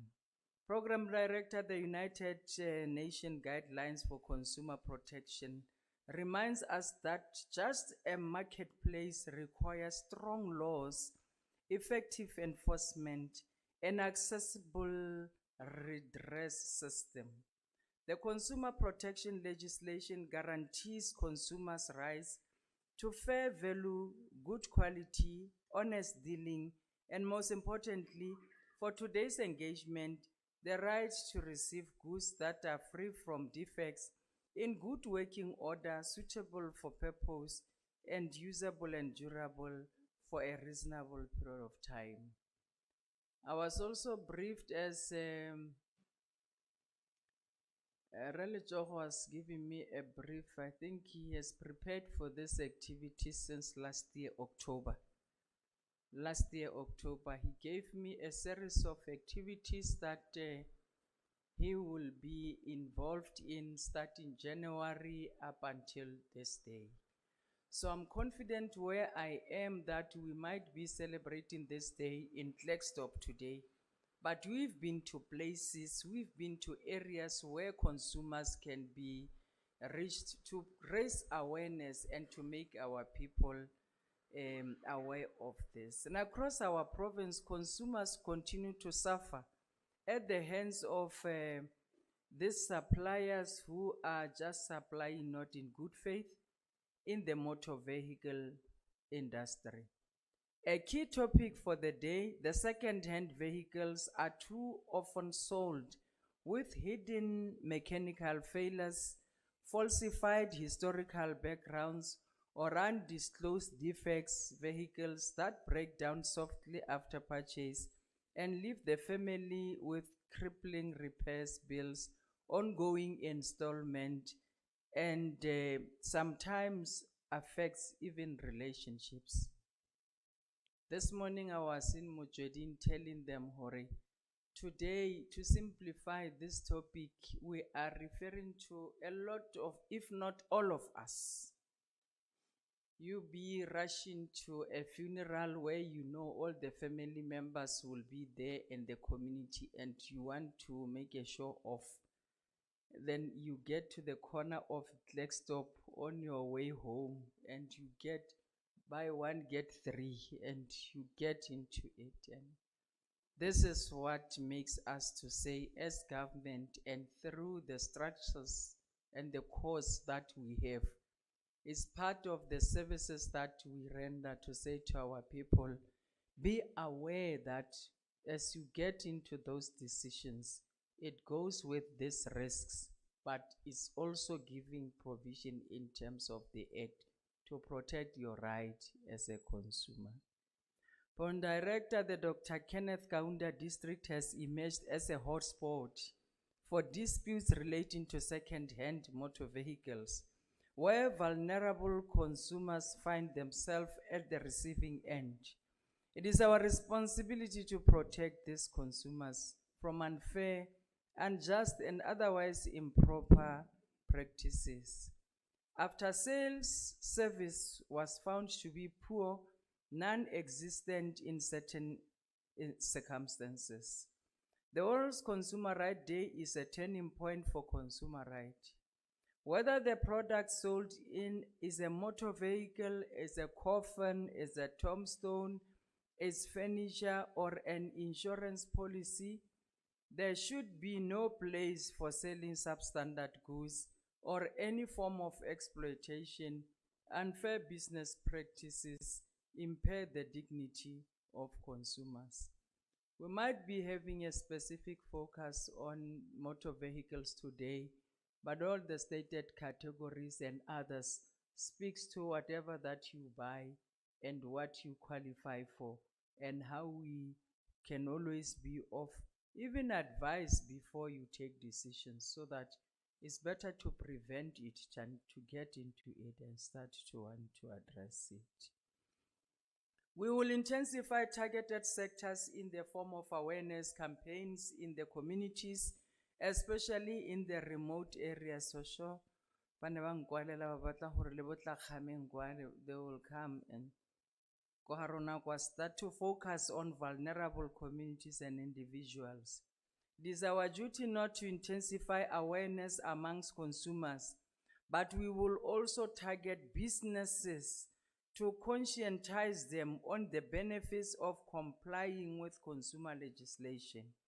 We noted complaints and issues raised primarily by taxi operators regarding repossession of their motor vehicles and the use of unlawful practices against consumers experiencing financial difficulties. I was also very excited to hear that even the taxi associations will be involved into this session, because malasinyana ke bona ba tsamaya ka tse dingwe re le sogse ke Toyota mara na le dinkonyana tse dinyenyane, and I ask myself, is this the real one? They'll be excited to hear that somewhere they come in, they make commitments, they get into it, and then 6 months down the line, the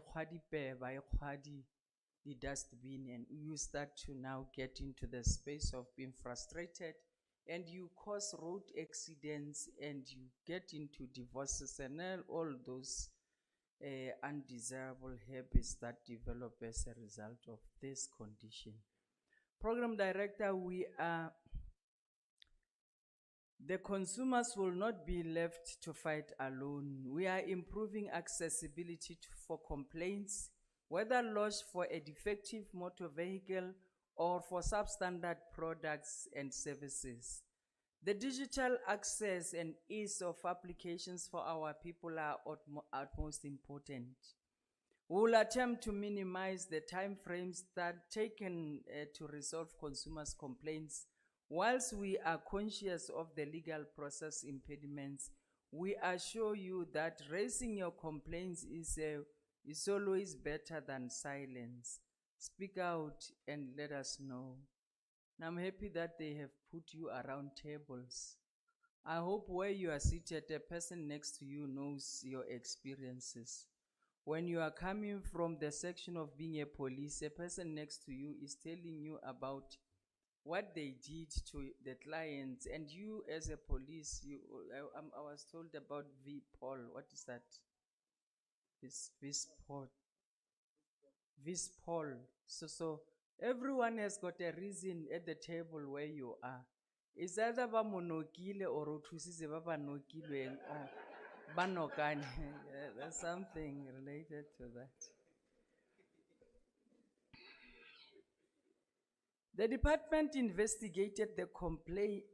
Just yesterday, a judgment was handed down in the Consumer Affairs Court. This case was about a consumer who bought a car that turned out to be defective. When the dealership failed to fix the ongoing problems, she turned to the Northwest Consumer Affairs Office for help. The department investigated the complaint, and after mediation, the case was referred to the Provincial Consumer Affairs Court.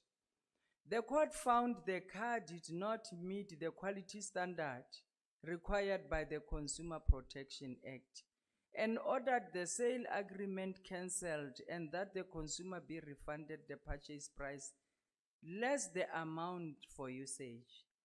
This case is a powerful example of the Northwest Consumer Affairs Court in action, holding suppliers accountable, eliminating unethical practices, and ensuring that consumers receive justice when their rights are violated.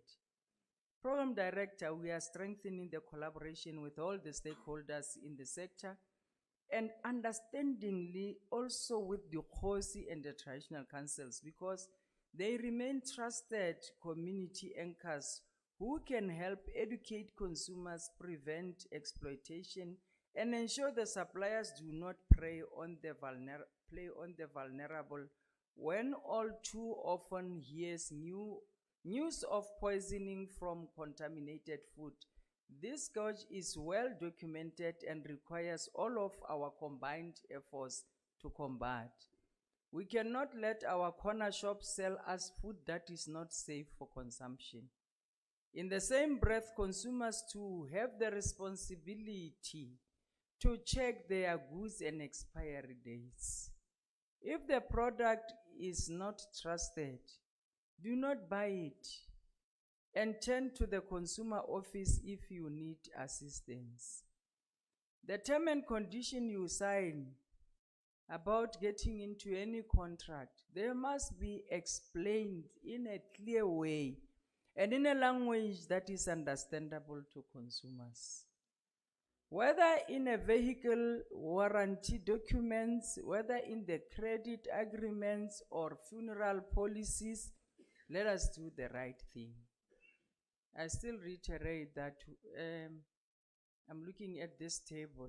I hope even this table is able to tell the people around it. I see Reli Joho is starting to take a bottle of water. I will not say anything about the fact that I'm also a victim.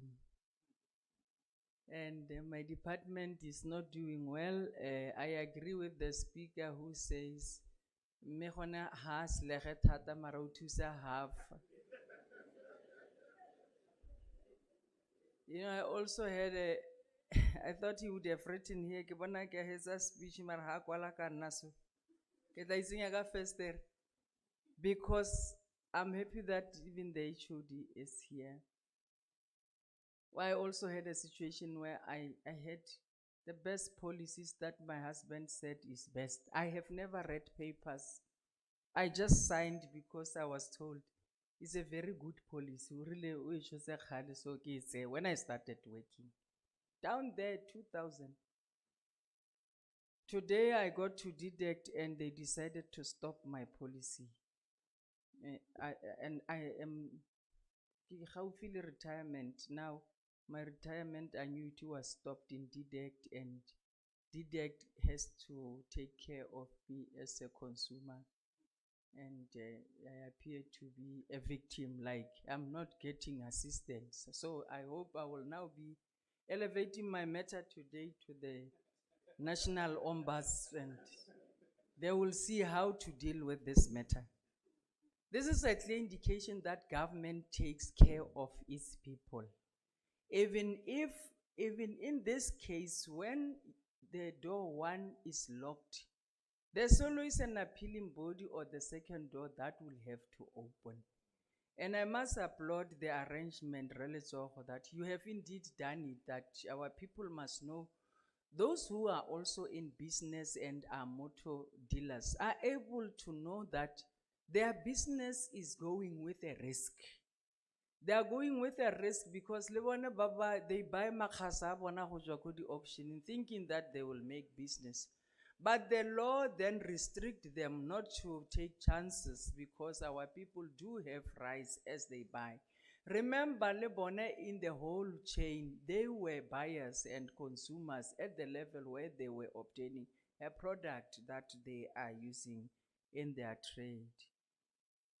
Program that director the issues affecting consumers, defective goods, misleading contracts, predatory sale tactics are interconnected, and so our response must be unified, must be strong, and must be uncompromising. Through our enhanced roadshows, stronger inspections, collaborations, and efficient consumer affairs court, we are building a Northwest where every consumer is treated with dignity and respect, and where defective goods and dishonest services providers have a sanctuary, and where rights are not theoretical but they are enforceable. Before I get to the closing, I would want to check, I have not seen them. I would want to introduce once more the Court of the Consumer Affairs in the province, so that they just stand and next time I want the board outside the medicine, I take over Basa department. Hello ka kokomo ga ela gore ba lo bone.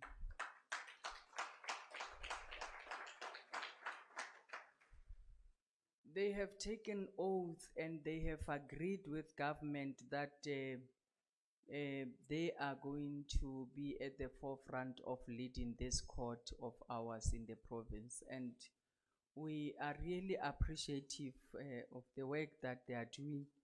It is one of the boards, I can see where but was I board, but this one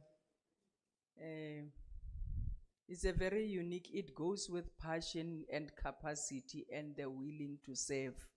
And its members have always reflected that, and that's why we even have lesser cases, besides the fact that it might be also a challenge of raising awareness. But with the issues that have been put before us, they have always demonstrated capacity, and Realo leboga for matsapa a lona, lo tla bolela le ba basong, ke bona ba bangwe ga bayo. In closing, let this World Consumer Rights Day be remembered as a moment we choose not to look away.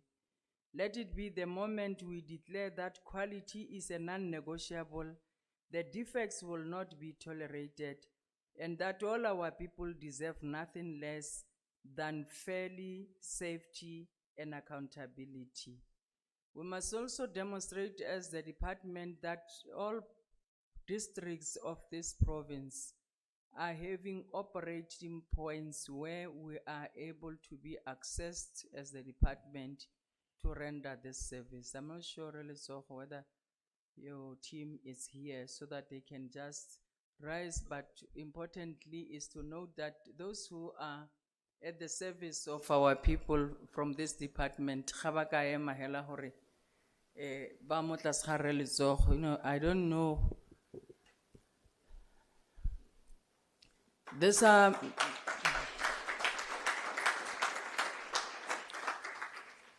they are located at different points of this province. We have an operating point in the Dr. RSM, Kwale, Ko Haruna, Ko Freiberg. You also have in Ngaka Modiri Molema, they operate from the DDECT office. You go here, they are in Klerksdorp, and you go to Bojanala, they are at Land Bank in Rustenburg. So these are men and women who are able to greet you, get your story, and do the whole thing, and then the court then do the whole work. So we appreciate the work that you are doing and the efforts that you have put for the success of this activity. Thank you.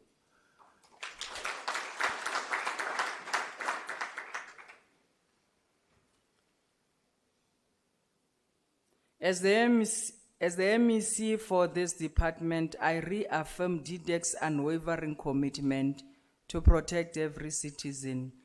Justice requires constant vigilance.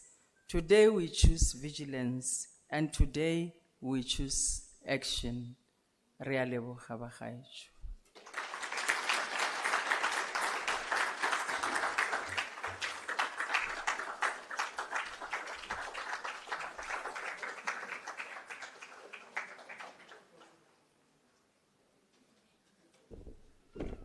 Thanks very much, MEC. Nna ke tswa ko segosing bagaetsho. yaanong ka Setswana kgosi ha e buile motlhanka a tlhola a bua yaanong MEC ke ene letona la departmente. We really acknowledge and appreciate the word of encouragement, MEC, and we want to believe that and want to assure you that as the Consumer Affairs Officer of the department, we'll try to do our best to ensure that the instructions are being carried out. I try my best. Colleagues, I think what we're gonna do is that we're gonna just take a ledge stretch, but I'm informed that KTY 388 Northwest, with 31st there, I want to believe maybe the owner of that car wanted to be stolen so that you can go and claim from the insurance. You can't just leave your car with your windows opened. The other one is Nissan NP200. When I'm talking, the lights are on. Please, as we go out there, let's make sure that we are prepared for that. Colleagues, I think it's 22:12. Time is not on our side. Let's just take 10 minutes. By 10 to 12, let's come back and resume the session. Thanks very much.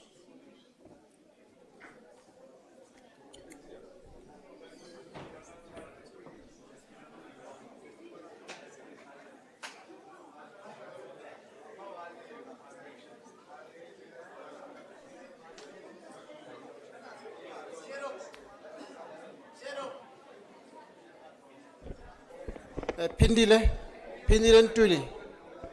Mbida pindile mo.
reject your credit application.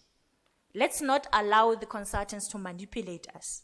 Whether you went in on Human Rights Day or a Black Friday, you will qualify for that vehicle finance irrespective of whether you were beautiful or you were the MEC. Apologies.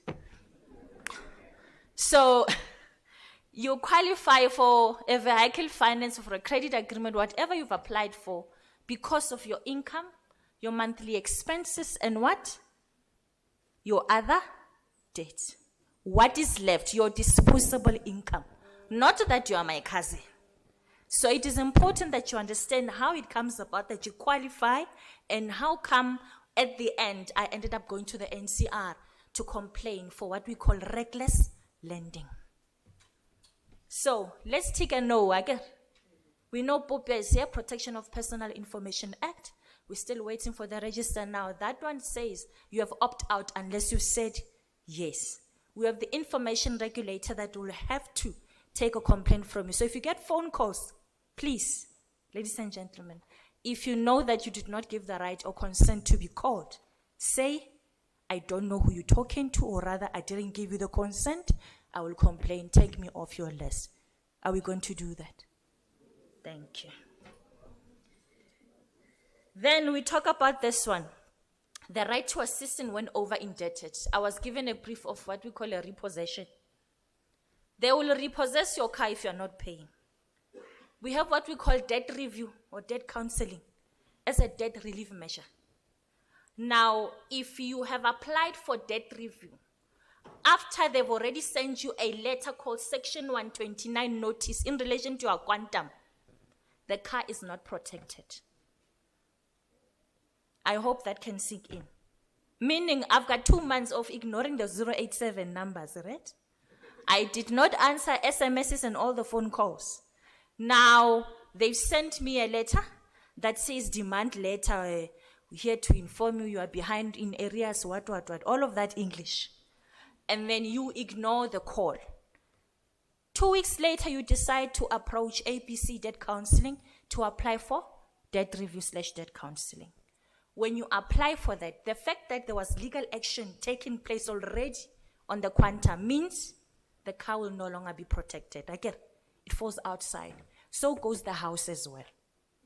So it is important that you don't ignore that, because if you took the pre-agreement statement, there is a clause somewhere that talks to that once you feel that you are over or rather financially strained, come to the office and let's talk numbers.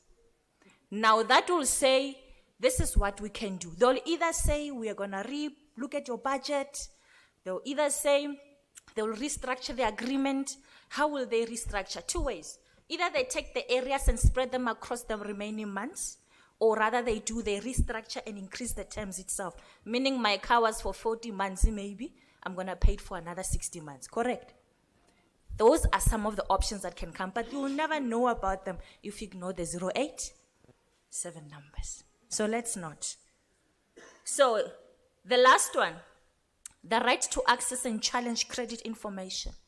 It is important that dealers make it a habit to reshuffle or refresh your systems whenever you do these credit checks.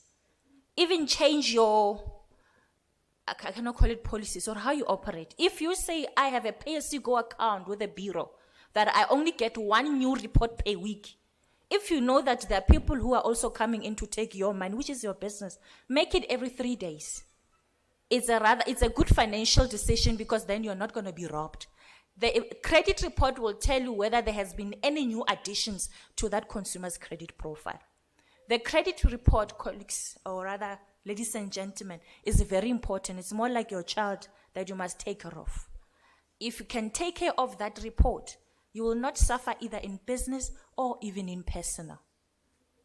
Some of us are now victims of GBV. We are now divorcing, all because of finances. And had we perhaps looked into that particular report together, we might have at least passed that stage. Are we good there?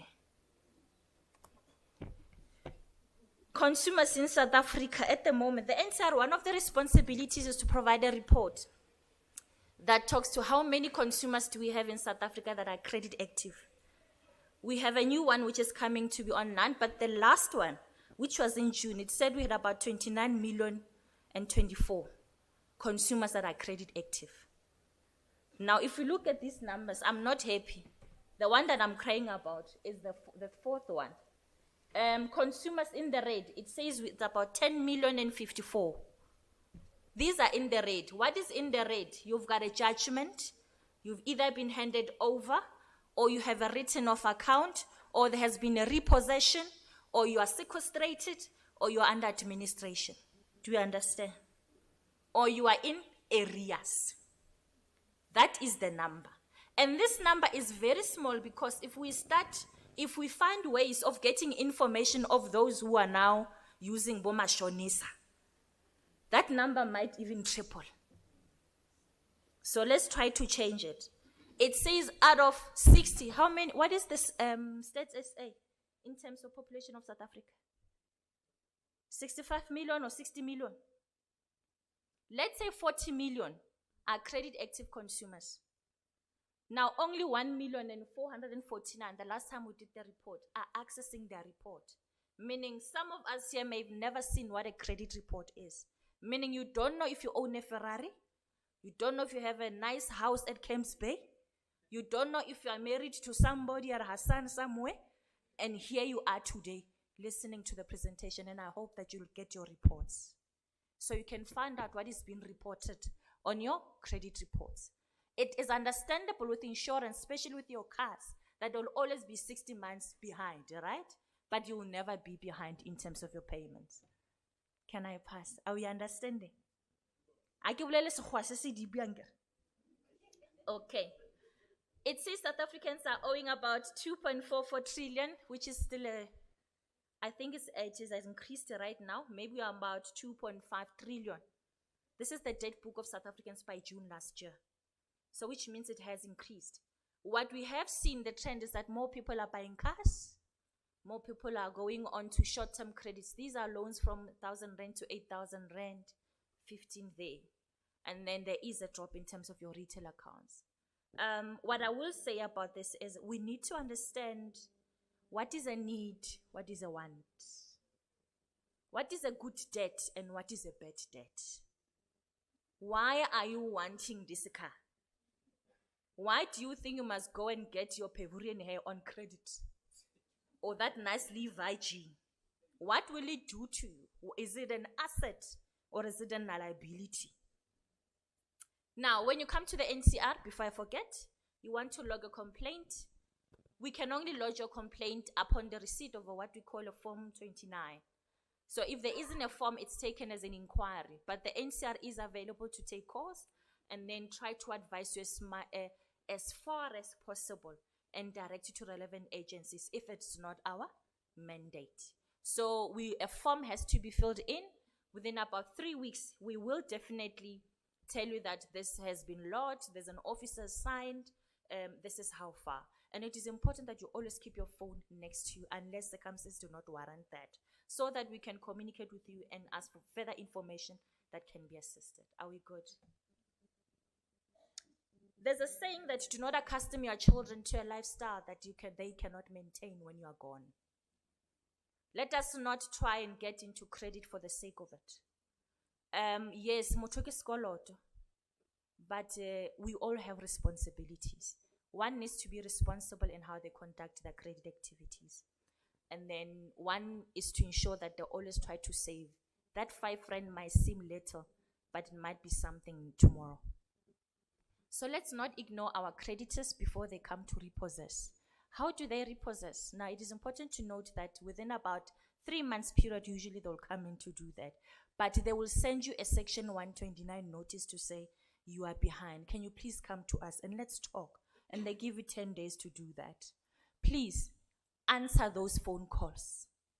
Answer those letters. It's just a wedding invitation. It's not to say they're going to arrest you. If you answer the invitation, they're not going to list you.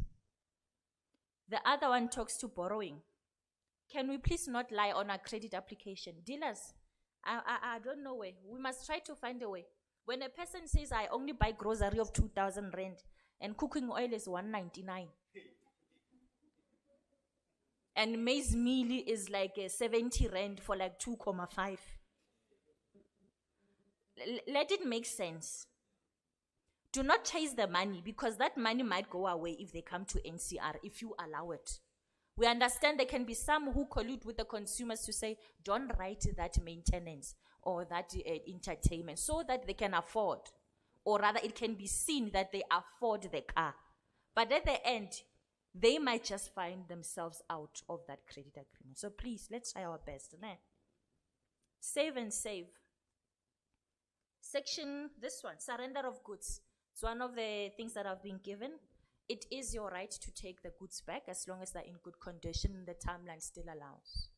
And if they sold the car for 500,000 and you only owed them 300, the shortfall should be yours, should be a refund. If they don't do that, NCR is there. But it needs to be written, correct? Now please note, understand what is an auction. What are the costs of an auction when you surrender the goods or you surrender the car? There are storage fees and all of that. And there is a, what is the right word, Mr. Kavi? The price that is there in the book for the car. And there will be that one that they will sell at the auction. And I'm not going to lie to you. Majority of the time, there will be a shortfall on an auction car, and it's your baby to nurse. So try to negotiate before they even goes there. Don't ignore the 087 numbers again. This one. We have what we call a cooling off period. I bought a nice, sorry to use the name, a nice Havel or a Jito. I go home with it and my partner says, Ugom, we said we are building at Limpopo. And then I need to take it back.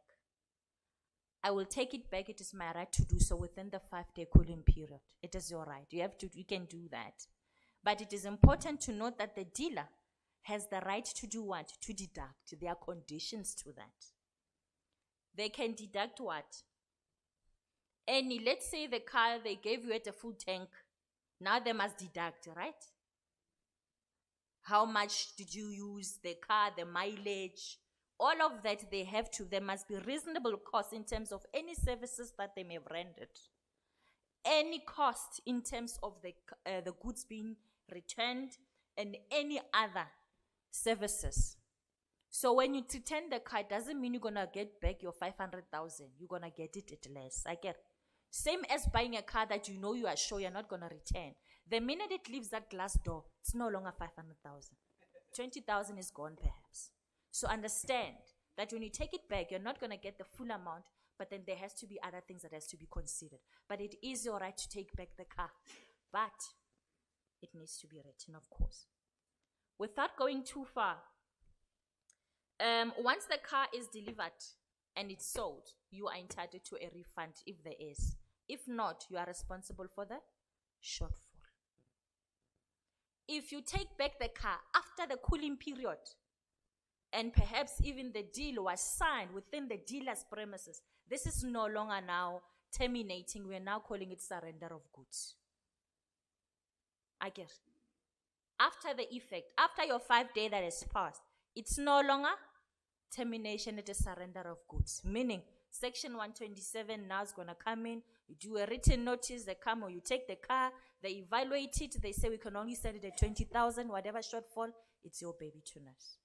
I hope I said a lot without getting people into trouble.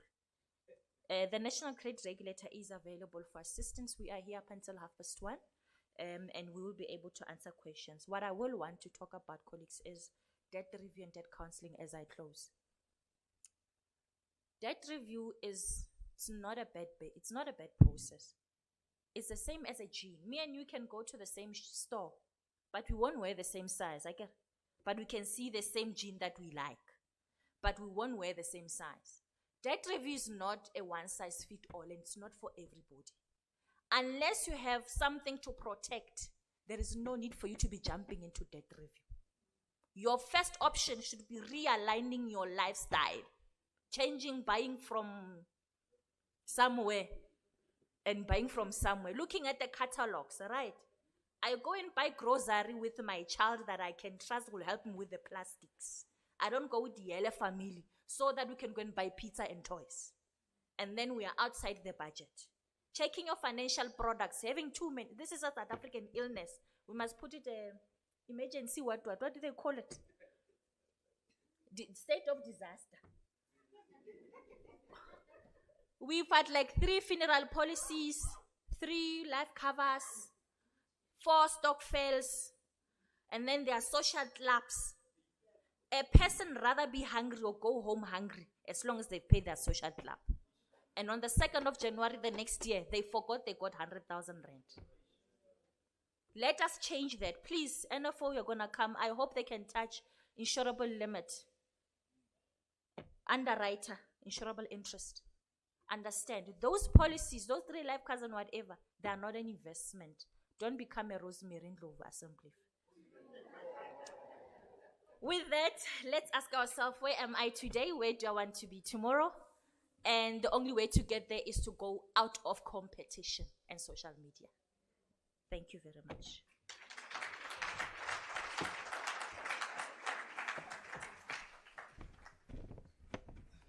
Thanks very much, Pupu. You know, my team from the Consumer Affairs Office, what they have done today is just a wonderful thing. They brought all the people from Pretoria to the Northwest, just to make sure that you get the relevant information. I think we must move that, they must move their offices from Pretoria, Gauteng. We've got spaces in Northwest. We need their services. They must be near us. Thanks very much. And I love this NCR. They say no is also good English. You love to say yes. What do you want for yes? You want this? Yes. They say no is also good English. I'm not going to waste any more time. They've got the NFO here. Is it NFO that comes here? I think it's NFO. Rwanda will be coming here. They'll also be talking to most critical things that affect our lives. And I think that even if we may spend an hour later than we thought, it is worth it. I want to believe that.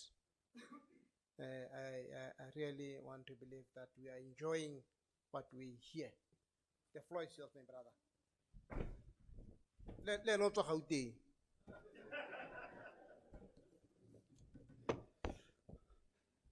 Good afternoon, everyone. Yeah, I must say there's nothing more scarier than standing in front of how many? Few hundred or less than 100. But program director, regulators, members of the industry, colleagues, ombuds, let me greet you today on behalf of the National Financial Ombud Scheme. My name is Gwanda Vabaza, and I basically am the manager of the adjudications team for the banking and credit division of the NFO. Now, Pupu said a lot, and some of the things were not things that I actually had planned to come and talk to you guys about. But I think as I continue my talk, I think then, yes, I will hopefully address some of the things that you mentioned. So who is the NFO? So again, important to note is that I am speaking on the perspective of the NFO with regard to the issues that have been raised. I mean, our mandate was clear, talk about the role of the financier when it comes to vehicle transactions and the insurance. That is my mandate, right? If you have questions, any other questions, hopefully I can deal with those. But I will try and be quick. And I know my presentation is very long, so I will just speak on the presentation. But guys, if you want the presentation, it is available. It can be shared with anyone who wants it. So what do? Our mandate is simple. Ours is to facilitate the resolution or mediation of complaints between financial institutions and consumers of those financial products and services offered by those financial institutions. What do I mean by that? So if, as a consumer, you have a complaint against a bank, an insurance company, whether it's a life or a non-life issue, non-bank credit. Non-bank credit would be, for instance, I mean, I saw there's someone from the Taxi Association, and wink, wink, SA Taxi is our member. So those issues can be brought to us, and we deal with those complaints for free of charge. So, I mean, we have dealt with a lot of issues when it comes to defects relating to taxes and all that. Those complaints, I mean, especially relating to, again, credit, the credit agreement. So those come to us, and we do deal with those complaints. We're basically established in terms of the FSRA Act, which is the Financial Sector Regulations Act, to deal with any financial products and services disputes.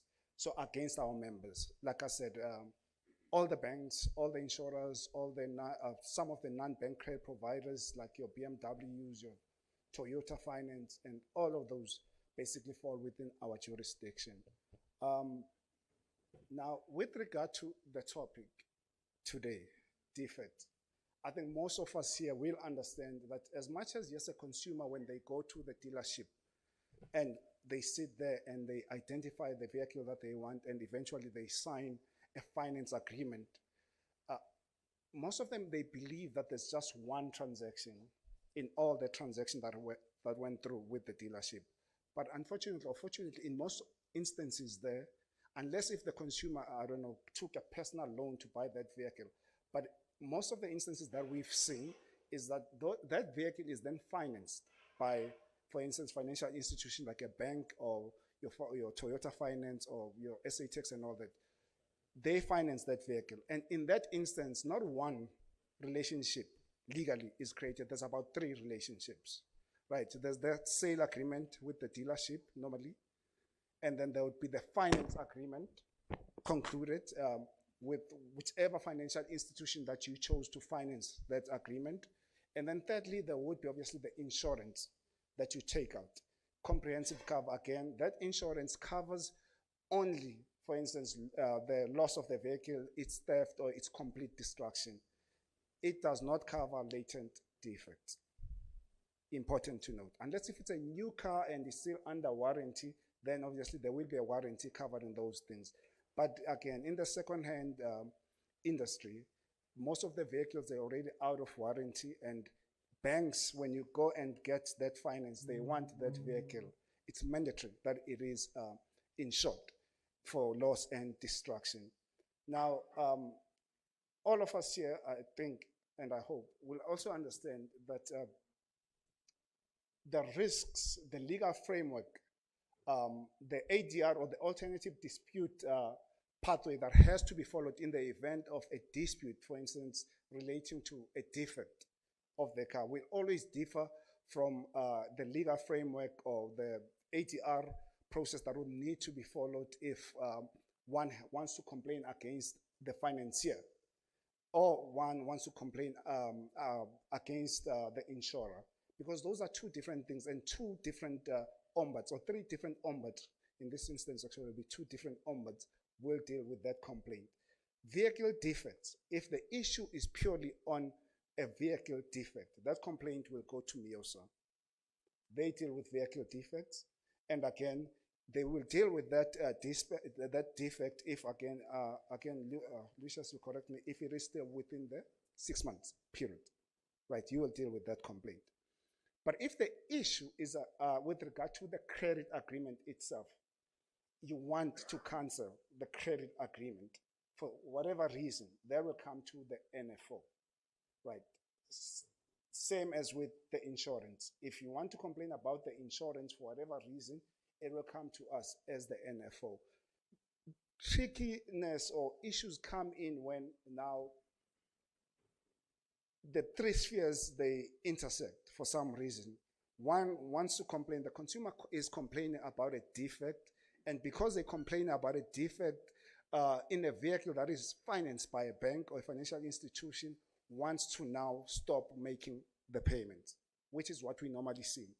So people, because of a defect, and they've, again, in a lot of the cases that we've seen, people have gone to the dealerships to try and resolve the issue directly with the dealerships. Unfortunately, the dealerships, for some reason, decide not to do anything. And in some of the instances, cases that we dealt with previously, I mean, we've had instances where consumers would leave the car with the dealership, just drop it off there, because they want that vehicle fixed, or they want to cancel, like Lucius was saying, want to cancel their agreement in per the CPA, but the dealership simply refuses. Now, consumer, it's not that they do not want to continue making payments per the credit agreement. They simply stop making payments because whatever thing that is being financed no longer works. Now, all of us understand that sellers guarantee, I mean, they warrant in terms of not only the CPA, but also the common law. They warrant the usage and enjoyment of whatever thing that you consumer is buying. You obviously buy that item, the car, knowing that I'm going to use this car to travel from point A to point B and back to point A. Seller warrants that. And what we've seen, and again, I mean, there is a recent judgment, the Van Niekerk judgment, I think you're going to be talking about. Yes. What is funny is that even before this judgment, we, as the NFO, and back in the day as the banking ombudsman, we used to say that financiers can never distance themselves, especially when the agreement is clear. In a lot of the cases that we previously dealt with as the NFO, the agreement was very clear. It says we as the bank are selling this product to you, and we are also providing you with the finance. It was very clear. The bank wore two hats in that instance. They were both the sellers and they were both the financiers. And when issues came, the banks always said, no, but we're not the suppliers. But you study the agreements. I mean, it's not just one agreement. Remember, you need to be in the business of selling the cars for you to be considered a supplier per the CPA. Now, you look at the agreements, it's clearly evident that they actually are in the business of buying and selling cars. The agreements were very, very clear. And our approach was always, I mean, there was the both MFC judgment. We were always, as the banking ombudsman, against that decision, again, based on what the agreements were saying. So, Van Niekerk, I don't want to touch on that since someone is going to come and talk about that. But the overlap is what I think creates a lot of issues where there is a defect. It is a car that is financed by the bank or the financial institution, and someone now decides to stop making payments. And the question now is then, in those instances, or in whatever instance when there is such an agreement being created, what is the role of the financier in those instances? And again, the role of the financiers is governed by the NCA. Pupu, I think, has touched on the NCA. And the NCA establishes a whole lot of obligations that the financial institutions or credit providers have to comply with when obviously granting credit to consumers. Now, it is not the role of a financier to, they're not manufacturers of the vehicles. They do not do services or repairs if there are issues with the car. Their only obligation per the NCA is to, when you go and apply for the credit as a consumer, they must do an affordability assessment and provide you with all those documents that Pupu was talking about, the pre-agreement and quotation statement. They need to provide you with all that information so that you, as a consumer, understand exactly what you're getting yourself into. The installment, the total cost of credit, which is the total amount that you will end up paying if you do not default. And again, in all the agreements that I've seen, the credit agreements, especially where those vehicle finance agreements are financed, there is always a mandatory requirement to have insurance. That insurance, like I mentioned before, it is not for latent defects. It is then on you as a consumer. Should you then want, and again, I'm sure some of you guys have bought second-hand cars, and there are apparently second-hand dealers here. I do know for a fact that warranties are always offered, and we all here are constantly getting calls as to an extended warranty on vehicles and all that. Now, as a consumer, you can either take that warranty or you can refuse it, but it is your choice as a consumer. But what is not your choice as a consumer is stopping making the payments towards the financiers. There is no such a right. You cannot do that. Again, Pupu mentioned Section 129 letters, summons, and the legal enforcement that financial institutions can take, they will definitely take enforcement measures should you stop making the payments. Now, I mentioned earlier that as the NFO, we will deal with the complaints where someone says, I want to cancel the credit agreement, right, because of a defect. Now, that complaint is not directed at the dealership. It is directed at the bank or the financier.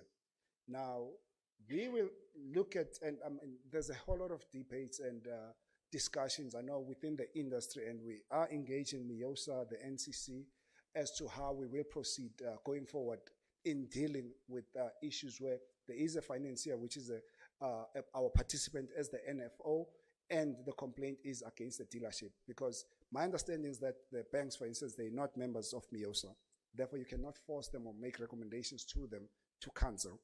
But I do know for a fact that the financial institutions that, for instance, the banks, they definitely are willing to engage MIOSA. They are willing to engage us. They are willing to engage the NCC to try and resolve these issues. And so when consumers then come to us as the NFO, in dealing with those complaints, we not only look at the contract. Again, the contract may be one-sided. It will say that you as a consumer are entitled to make payments up until the whole outstanding balance is settled. It's clear. All the contracts will say that. They do not, nowhere in the contract will it say that you can then stop making payments in the event that there is a defect or there is a dispute with either the bank or the dealership. They never say that. But again, as the NFO and as an ombud, we not only have the mandate to apply the law, we also have the mandate to apply fairness and equity in all the situations that we deal with. So previously, I mean, we have made recommendations to financial institutions, the banks, to say, clearly there is a dispute here. Yes, legally, you are entitled to take legal action. But again, the contract is clear. And again, this normally applies where someone says they've gone to the dealership to try and cancel the contract, but also now stop making the payments. And legal enforcement takes place. And then they come to us to try and stop the legal enforcement. We need to obviously study not only the contract, we need to study the whole situation to see if is legal enforcement justified in the scenario provided, or should the banks be engaging. But at the end of the day, the banks, they have influence. They have the power to engage dealerships, to say, dealership, there is this issue. How can you assist? Even if you neglect it as a consumer, but I can guarantee you this, should you involve your bank to say, bank, I am trying to resolve this, but they're refusing, and the bank does nothing, you can come to us. But in the situations that we've seen, the banks do step in, or they do try to step in, especially when someone threatens to cancel the credit agreement. They will engage the dealerships to try and resolve that issue with the dealerships and with you as a consumer. And again, I think the example that I was trying to make is that we definitely have stepped in as the Ombudsman for Banking Services and now as the NFO in instances where banks or financial institutions wanted to take legal action to enforce the credit agreement where there was a genuine bona fide issue that the consumer had raised. There was a defect, the car is not working, but they still expected to make payments. Now, our recommendations have always been, bank, you can either suspend the collection of the installments up until that vehicle is fixed and the consumer is able to operate that vehicle. I mean, the SA taxi guys, operators here, we've dealt with complaints where someone went and got a taxi that was financed by you-know-who, and then there was an issue with the taxi. And then they still expected to pay installments, but the car is not working. They're not able to generate the income. It's sitting with them. Unfortunately, in these cases, the car sits with the financial service provider, that same, yeah, I don't want to mention the name, but it sits with them there. They're saying they're fixing the car. But in fixing the car, they're delaying, but still expecting the consumer to make the payments. That is unreasonable. It is unfair.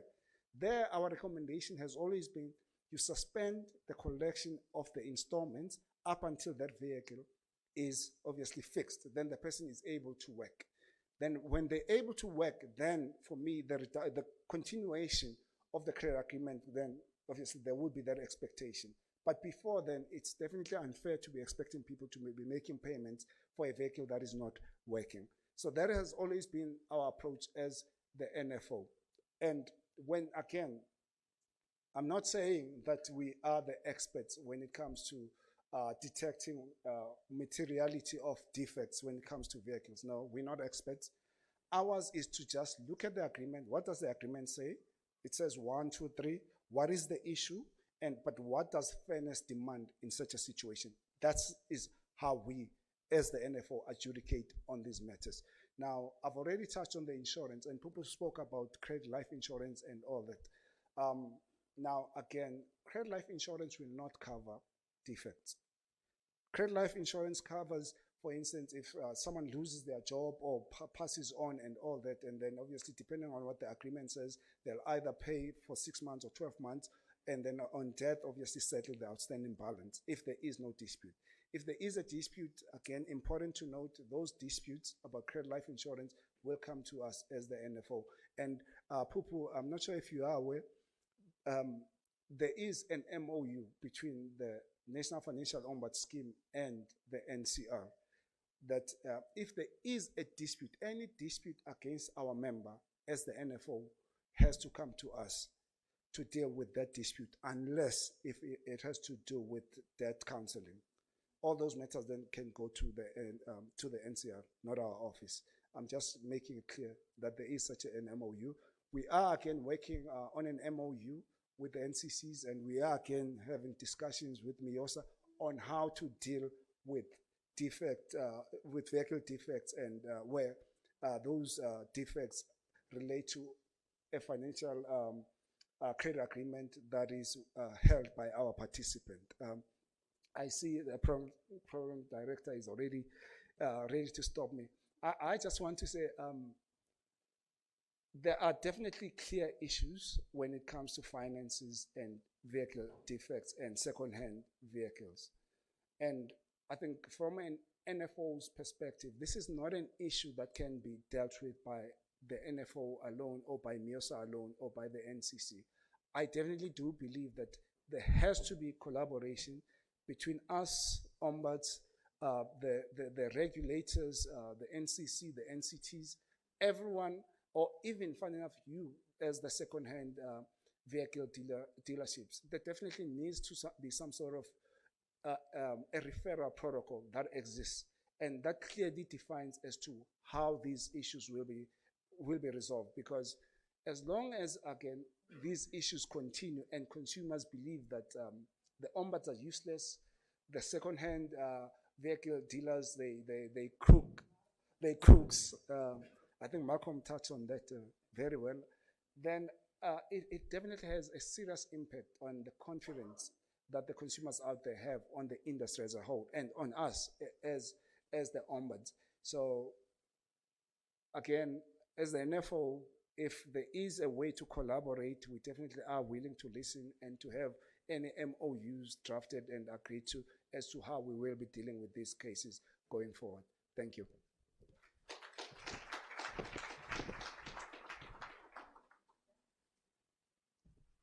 Thank you, Wadaza. You know, you've got capable people. I don't know what we have heard. Dr. Professor Limumba just talks without looking at his script, and just says just things that are sensible. I've listened to this guy, was just talking, nothing appearing, reading from his script, but we are just talking sense. We really have got talent in South Africa. This is one of our members from the Consumer Protection Forum. Thanks very much. Let me just now call Mr. Provincial Modley from the National Consumer Tribunal. He will just share with us how the courts have interpreted the various legislation based on the court case that they have dealt with from the NCT and those that were dealt with the High Court. My brother.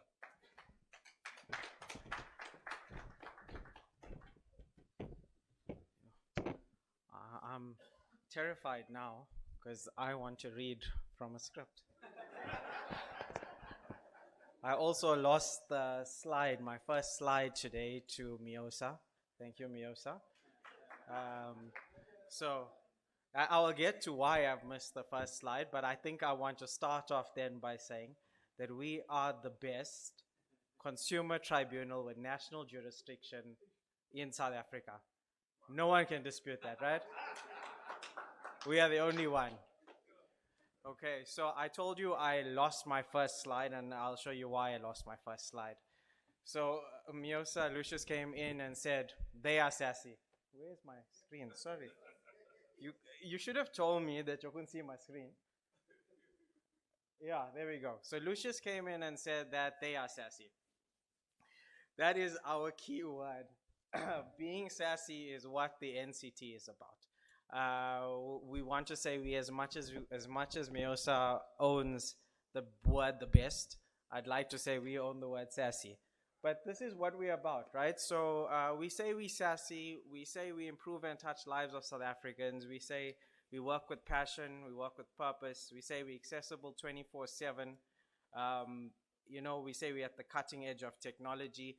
Just randomly speaking, my cell phone number tends to be on our website quite often, so you know, very easy to get a hold of us at the tribunal. Technology, really, because of a lot of the stuff that we've done from a systems perspective, and especially in the debt review space as well. And the improving and the touching of the lives, I'll get to that in terms of how it is quite circular. I've understood to be quite circular today. And passion and purpose is really what our staff give. But I also wanted to boast about the tribunal. I hope that's okay. I would like to take the platform to do that as well. But before to go there, you'll see I'm quite colloquial in a lot of the things that we do. So didn't label the slide our mandate. I labeled the slide the heart of our mandate. And it's really to understand that we're an adjudicator, right? So because we're an adjudicator, we have to balance the rights of the consumers, the rights of the businesses. We have to balance rights here. So we're balancing that, and we need to enhance confidence. So our decisions must be decisions that, whether it's issued for a consumer, against a consumer, people trust that decision. And we're really trying to safeguard this ethical marketplace. So I'm gonna touch a little bit, and I felt like I needed to, because I would not be here speaking before you had it not been for the Consumer Protection Forum. Recently, we joined back in December or November. We recently became a member, and I think this is the first time I've been exposed. I've been at the Consumer Tribunal for now 11 years. This is the 11th year. And this is the first time I've been exposed to the provincial side of consumer protection. So really thank you to the Consumer Protection Forum. Thank you for inviting me here. So I have touched on a few things from an access perspective. If anyone wants to see it, it's available. You may see my face, you may see my colleague's face, you may see some animations, but a lot of that is available on our website in terms of how to file and what to do. So I'm not going to explain that today. We've got a lot of visual maps as well that's there. And we've recently been involved in a lot of industry level engagement, which has been very helpful for us. But I don't want to bore you too much. I said I want to boast. This is me boasting. What are we doing? Just big outcomes. We're an adjudicator, so what do we worry about? How fast, right? That's one of the biggest things, how fast and how good. 21.2 days is our debt review orders coming out. That's roughly like 6 days after pleadings close. Step downs being issued in 7 days, about 11 steps in that process. Our judgments go out in about 8 days. So that was in the last 3 quarters, so it's quite recent information.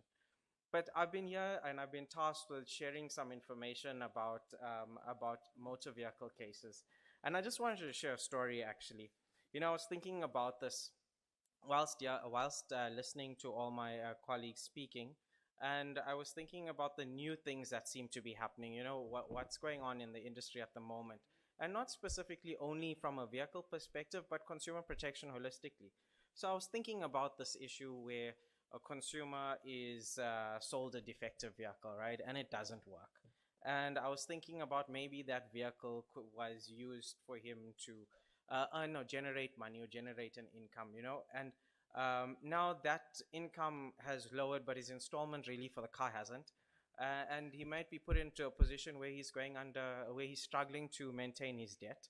And then we see in instances like that, you can go for debt review. And once people are under debt review, they can't really access credit, right? So they're stuck in that situation till they get out of debt review.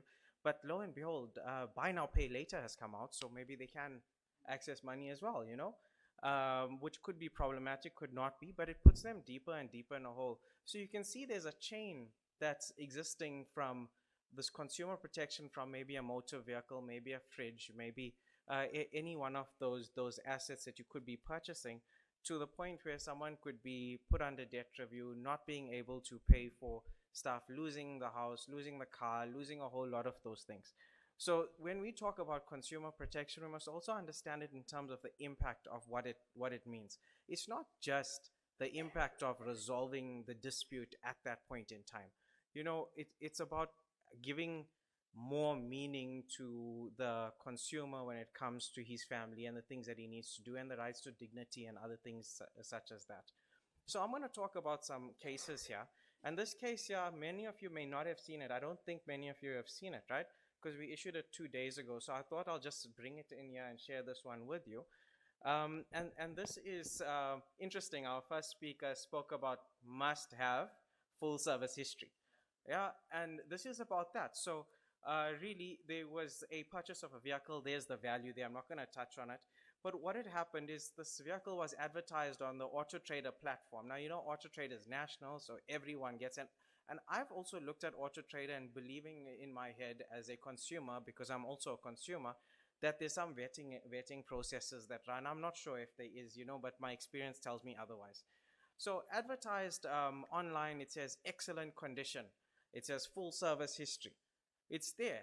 Do you know how many people are accessing that Auto Trader site? They will tell you, it will be on their website, how many people are accessing Auto Trader, because that's how people are getting on that site. So you've got this being advertised. It's an awesome advert. Someone looks at it, price is good, excellent condition, full service history.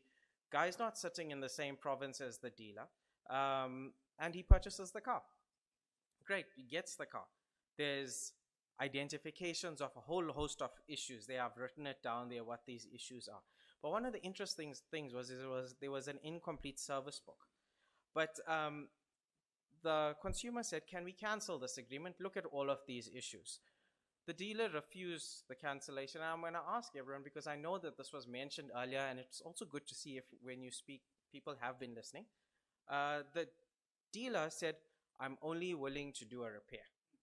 Lucius, is that right? Is that right? No, it's not. It's not the dealer's choice, right? But the dealer said, I'm only willing to do a repair. Okay, so what did we find? So we looked at this. I'm not going to reiterate the sections, but really it's false, misleading, and deceptive representations that led to the purchase. So had it not been for the false, misleading, and deceptive representations, would a purchase have been made? And then goods must correspond with this description. So the key reasoning, and this case gets more and more interesting. The key reasoning is full service history. The claim was deceptive. Excellent condition, also a misrepresentation, and the applicant relied on the advert. Didn't match the description. At this point, generally what the tribunal does is it issues an order. It's got this. It's found prohibited conduct. Mind you, when we find prohibited conduct, a consumer can also approach us for a certificate of prohibited conduct. This is something quite cool, because what can happen with that certificate is the consumer can take it to make a claim for damages at the High Court as well. So our judgments are statused at High Court status, but for a damages claim, they can use our certificate without having to reprove the merits and take it over to the High Court to get a damages claim. So you might think if a refund is granted by the tribunal and you've been slapped with an administrative fine as a dealer, that's the end of it. It's not. That same consumer that lost income during that time, during the time of the defect, may be able to use a certificate of prohibited conduct to claim damages thereafter. So we didn't end there, right? So what we decided at that point in time is we made a ruling to say that prohibited conduct existed. That's a powerful ruling for the reasons I've said. But then we were also thinking, you know what? We should actually try and make an innovative order, because the Act allows us to do so. So what did we determine? So we found that that misrepresentation actually went to the core of the agreement. And, and the order we made is we declared the entire purchase agreement void, right? We insisted on a refund of the entire purchase value within 10 business days. We said the dealer must collect the vehicle at his own expense, right? And that's generally where the orders tend to stop.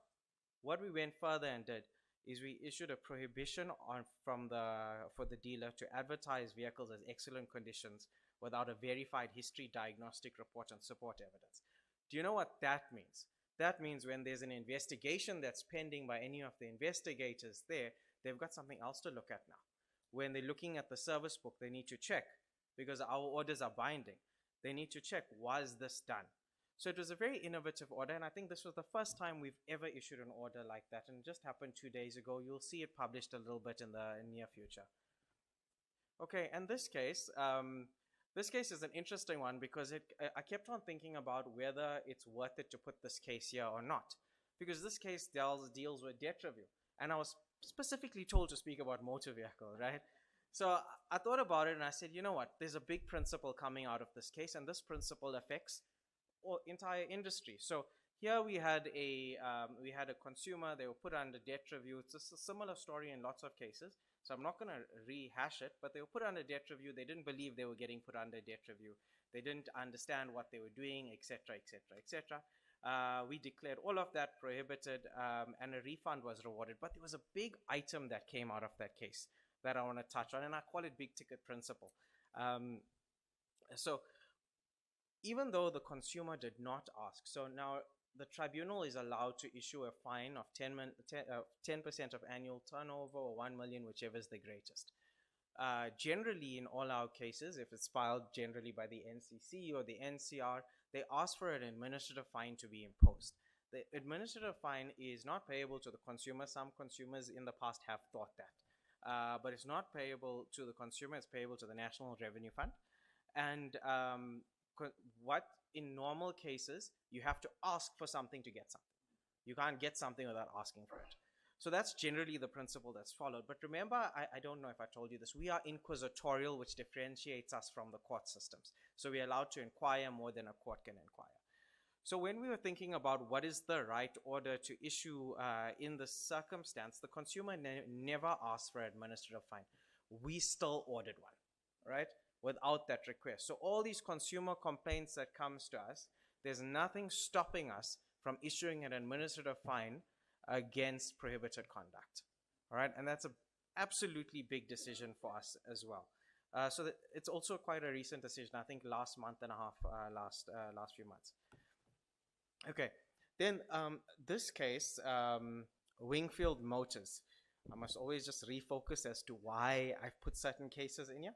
But Wingfield Motors I'm raising this because this case had gone on appeal. So there was the purchase of the vehicle. The vehicle was defective, same old story. Many of our cases have the same story. I must also say that the largest volume of our non-debt review cases, our non-debt review type cases, is in the motor vehicle industry. So there was this same issue as always is the case. We've issued them with a fine. We imposed an administrative fine. We did a refund as well. But this is where it got interesting.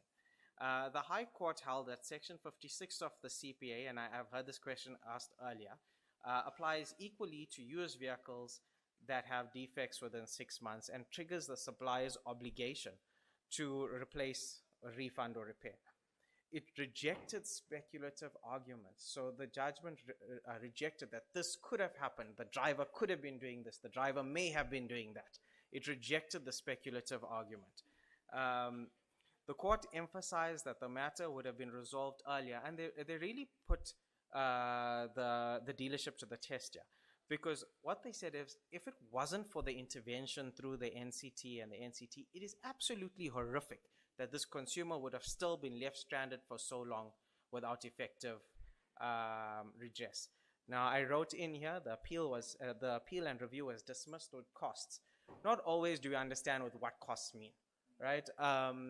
There's various types of costs, But effectively, when a matter is filed with the tribunal, there's no need for representation. A consumer can come on their own, they can represent themselves. However, in many cases, as was the case with this, there was legal fees that would have been payable at the tribunal's case. The tribunal's case allows for an answering affidavit, a replying affidavit. It allows for various different interlocutory applications. All that means is it's quite costly for the respondent, for the dealership in this case, to take that case forward. Then, notwithstanding all that, we issued an order against them. They then appealed it. There's further costs involved. So if you really have to count the costs involved in terms of resolving that dispute right up front, like this judgment actually suggests, the mechanism of ADR is a huge benefit to both parties because of the costs that can be involved in defense of cases. So yeah, that's why I touched on that one. This one here, there's a reason why I put it in, and I'm trying to explain there's a basis for each case that I've decided to share with you today. We've been always bound by a case called Ludic and First Rand Bank, right? We've always been bound by that case. That case had told us at the tribunal, and I think someone asked a prescription question earlier, it's always told that the CPA is a statutory prescription clause, right? So it's 3 years, finished. That is what the clause states. So if the dispute is not brought to the tribunal within a 3-year period, it would have prescribed, all right? And all of the processes that have taken place in between doesn't matter. Within 3 years, it will prescribe. Then that case went on, well, that's what happened in the appeal case, right? And we've been bound. There's a lot of consumers that had approached us with prescription being an issue. So then we issued a new judgment. We thought about the cases slightly differently this time. And this was the case of the NCC versus Santon Repo cause. And we thought about prescription slightly differently this time. In this case, again, not going to touch you through the facts, but there was a refund. There was also an administrative penalty.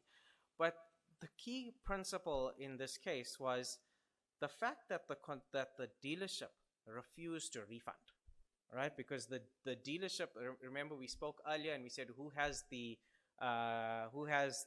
duty of choice or the choice? It's the consumer. So if the consumer asks for a refund, the dealership, by not accepting the refund, had committed a continuous offense, right? And that continuous offense that it committed resulted in prescription, because this case was 2018, right? It was not so it resulted in the tribunal not finding prescription and dealing with this case. Now that case got tested because they wanted to test this case on the basis of Ludic, because Ludic said we had a statutory prescription clause. And that's where, and in that case, long story short, appeal dismissed with costs, right? So that understanding, that applicability in that case is still enforceable, is still understood.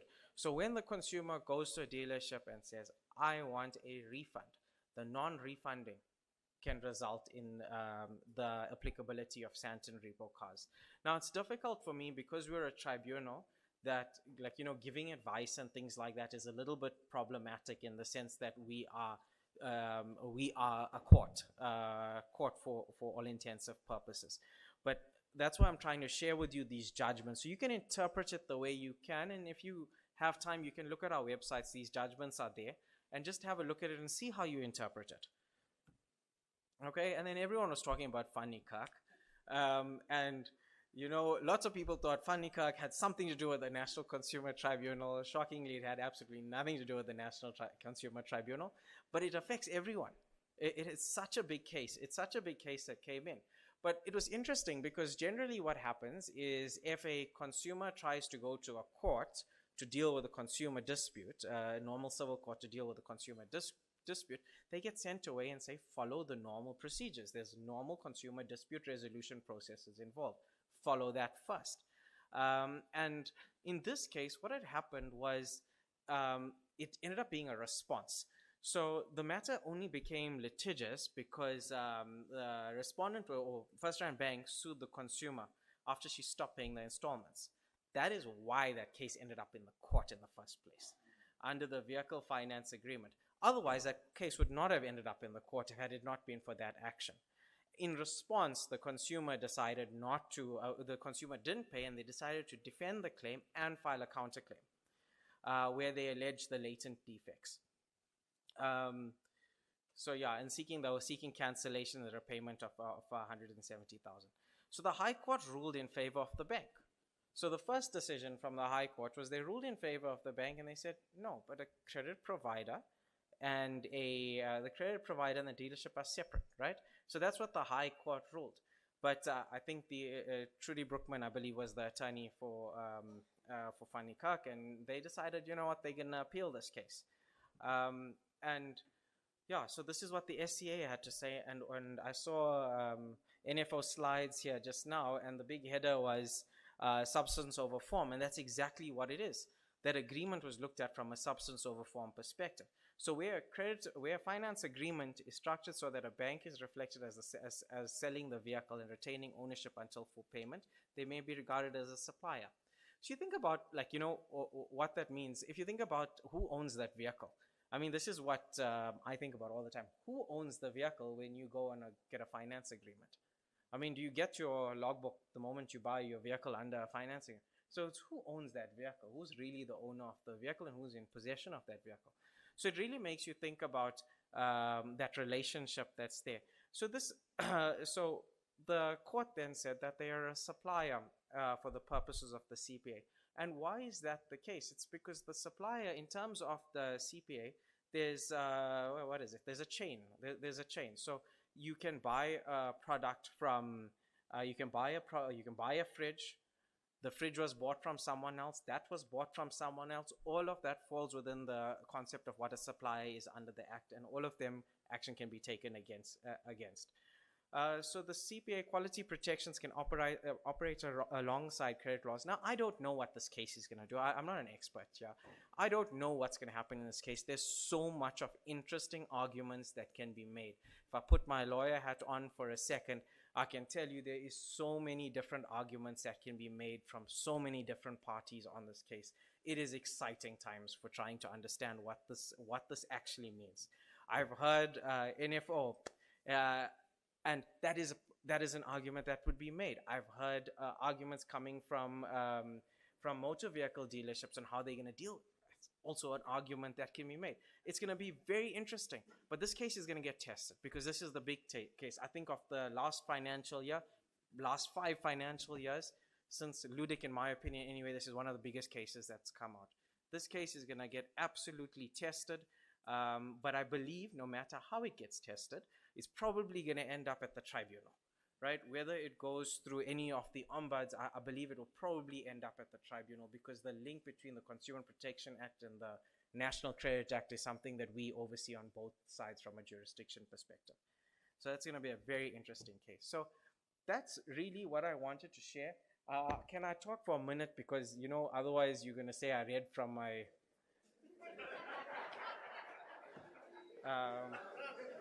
just for a minute. So just some interesting, just some thoughts I picked up that I thought, you know, is like, it's in the space in while we were listening to what's happening in Northwest. I just wanted to let you know from a debt review perspective, we do get lots of cases coming in for debt review from consumers residing in the Northwest. In the last 3 months, we got about 1,300 of those. All right.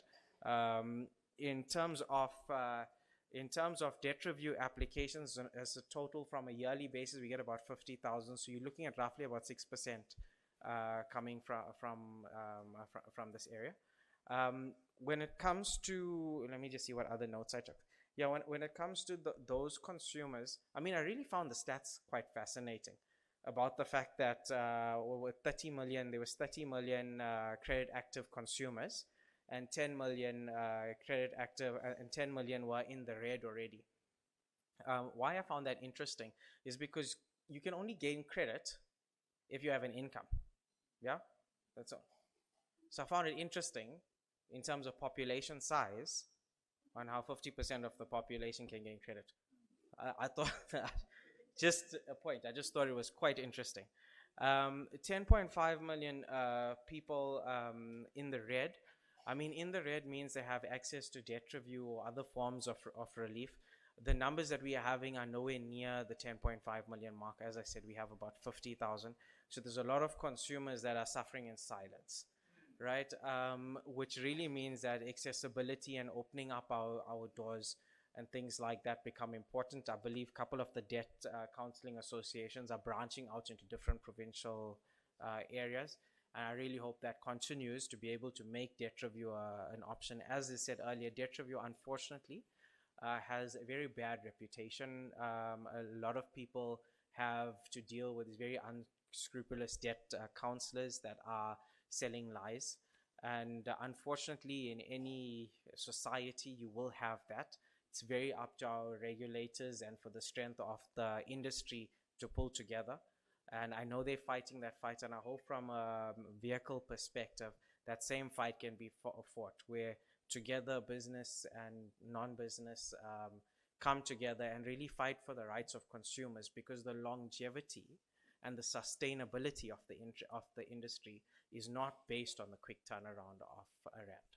Thank you.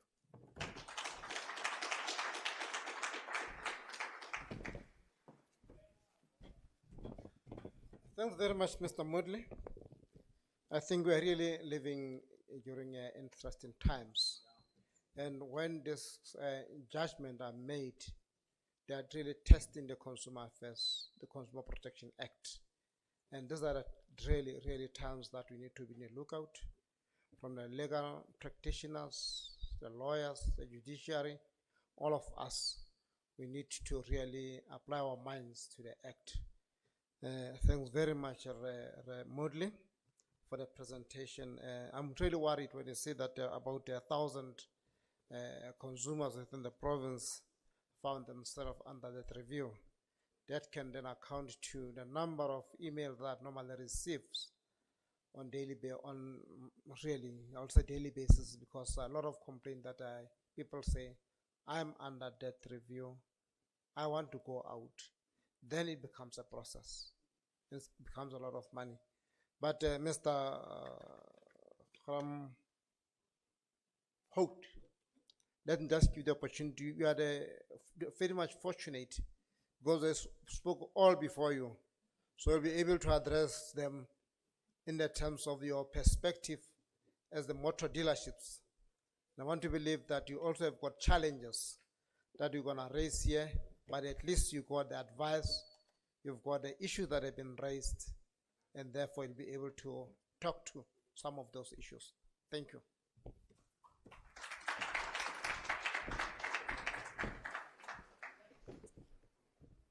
Thank you, Program Director. And thank you for the invite.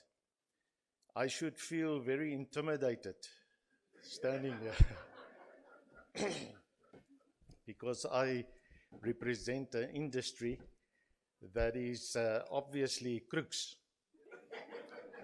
I can assure you, not all of us are crooks. And I do have a script.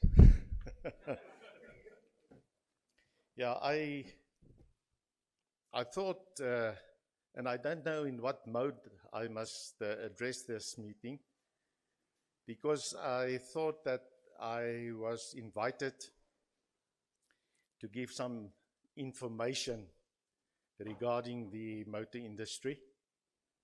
And then halfway through, I thought, well, maybe you misjudge the invite, because now you need to go into defensive mode.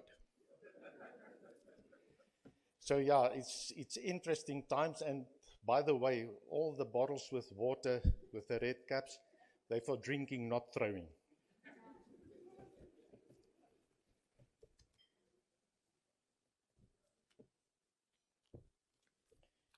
I just want to give you a bit of background about the dealer forum in Klerksdorp. The dealer forum in Klerksdorp was established in 1995 when a couple of dealers got together to shove out the crooks. we had a common goal, and that is to deliver service to our customers.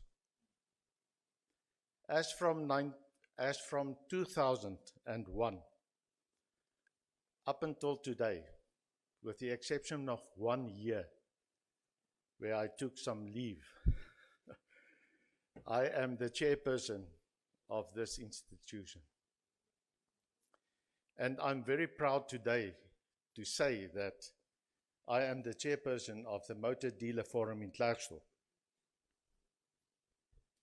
We have 117 registered dealers in Klerksdorp. There's 12 new car dealers. Now, if I say registered dealers, I must add on to what the captain mentioned in her speech, that you need to have a business license, you need to have a license to trade in used goods, you need to belong to the Ombud, and all those kind of regulations. And I started off by saying I need to feel intimidated today because every institution or organization regulating my industry is sitting in front of me. So should I not feel intimidated? But now my question is, who protects me as a dealer? Nobody. You know, whenever you enter my dealership, you can have done your homework. You could have gone onto the internet and you see, listen, this guy is operating since that year. You can ask me for my police certificate, my business license, all those kind of things. I don't know you. What can I ask you? Nothing. So I think the balance is not 100% there, but we are acting like we balanced. Now, just a bit of stats. From January till December 2025, the amount of vehicles sold in Klerksdorp is 7,451. The total registrations that was at the licensing department is 30,000. So if we look at that two figures, obviously all the registered dealers, if they have sold 7,000 cars in Klerksdorp, the other registrations that went through the licensing department is either unregistered dealers or it's private people. So now it's getting a bit challenging because apart from all the regulations that I as a dealer need to comply with, I must now also compete with the guy that putting his car on the street walk next to the road, putting a price on below my prices, selling that vehicle, and have no responsibility. By the way, I just wanted to tell you, I want something the same that you ate this morning. I also want some of that. Because you were so compassionate about what you are saying and the enthusiasm and all those kind of things. So I'm trying to get there.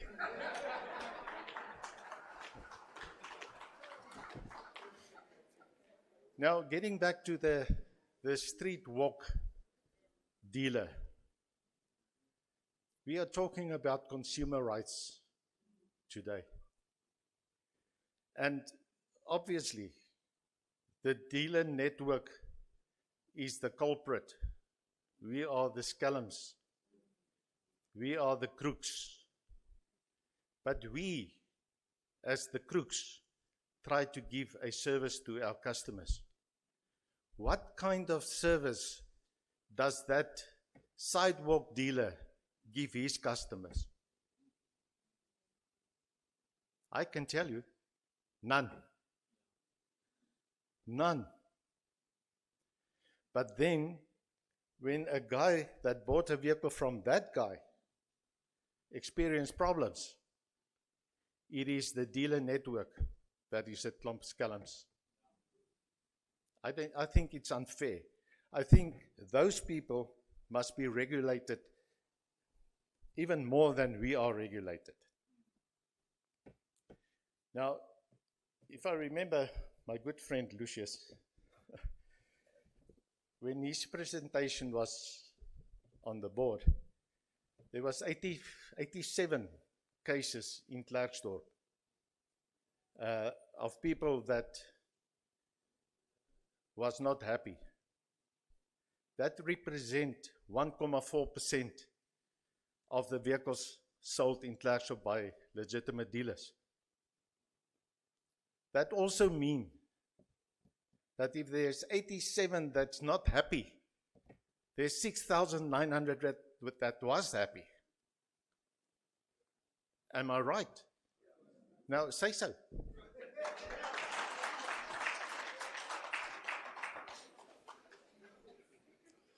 Thank you.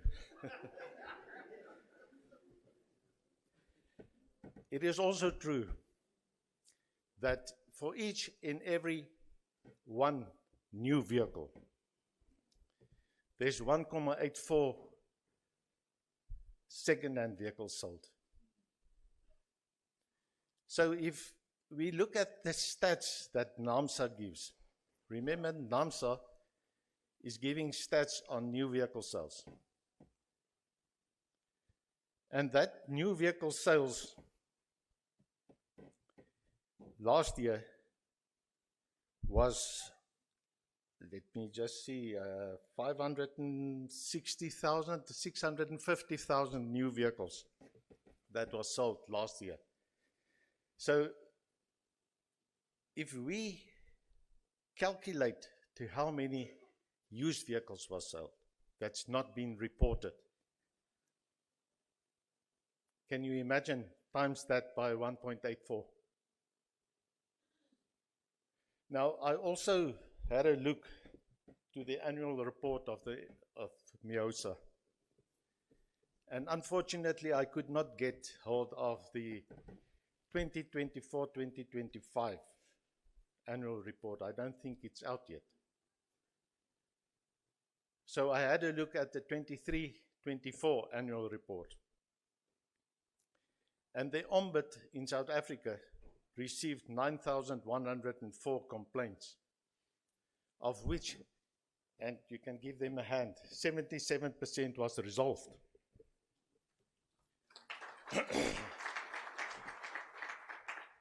The other 2,093 was referred to our other gentlemen, the partners sitting around the table.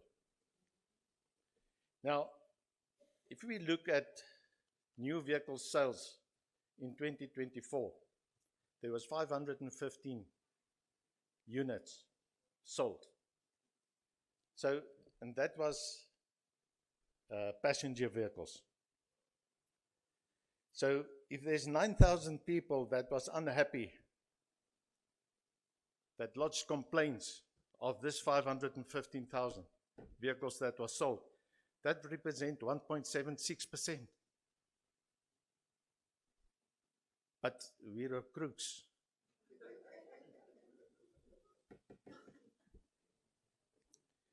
So, and I just want to clarify something else as well. And now I'm off the script.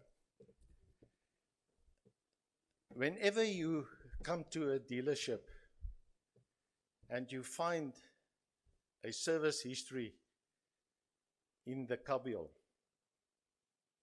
and the service history says the car has been serviced for its on 160,000. But the car's kilos reflect 90,000. That doesn't necessarily mean that cars' kilos has been spun back. Because the new vehicle sales or the new vehicle manufacturers says 15,000 or 1 year. Now my wife is driving with a vehicle and she's driving 2,000 kilometers per year. So now her car has got 2,000 on, but it went in for his 15,000 kilo service. And the book was stamped, and he can concur with me. So, if a person is driving less than the 15,000 prescribed by the manufacturer, and he have his vehicle serviced on an annual basis, it will end up that the service in the book will be stamped at 150, but the car can end up at 90. So don't always think the worst of us, please.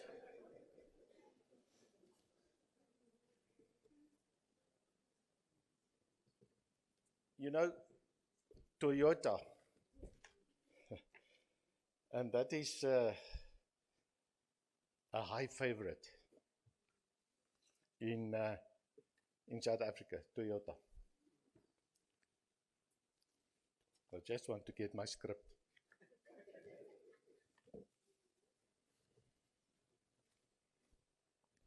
Oh, here it is.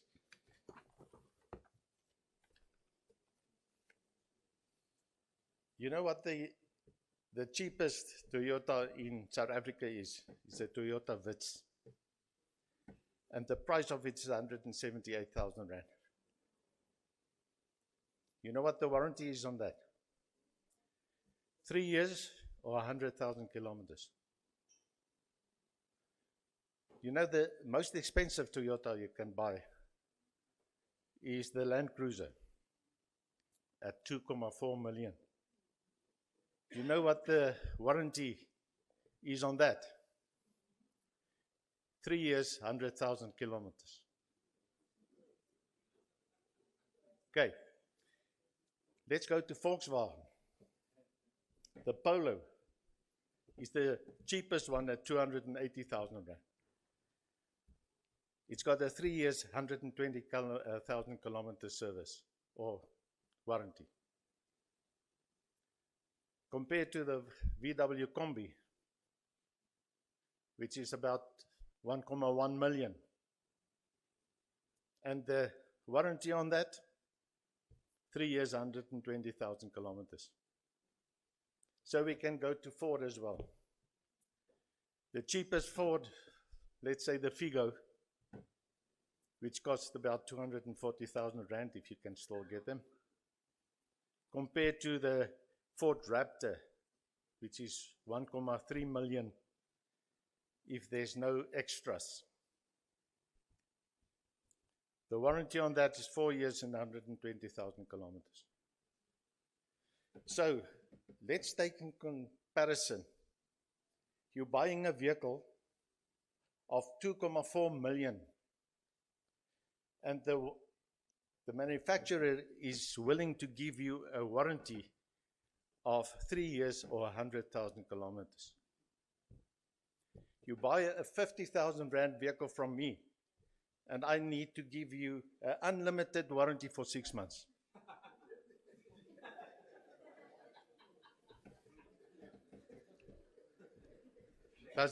Does that seem fair? So, yeah, we are really also experiencing our challenges in the motor vehicle industry.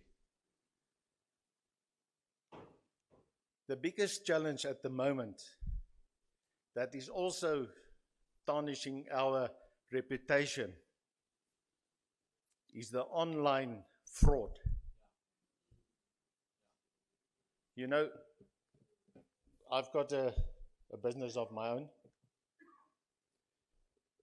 and nearly daily there rocks up people at my dealership telling me that they come to collect their vehicle. I'm a very polite guy, so I asked them, what vehicle? No, I'm here to collect the BMW 325i, but I don't have a BMW in my stock. No. Let me show you. There's the picture of the vehicle. It is a repossessed vehicle on the way to the auction. But the guy, your guy, told me that if I put down the deposit, he will reserve the vehicle for me and he will not send the vehicle to the auction. So, I want that vehicle, I put down the deposit. Sorry, sir. You've been scammed. But all those kind of things boils back down to my industry. I'm very proud of my industry.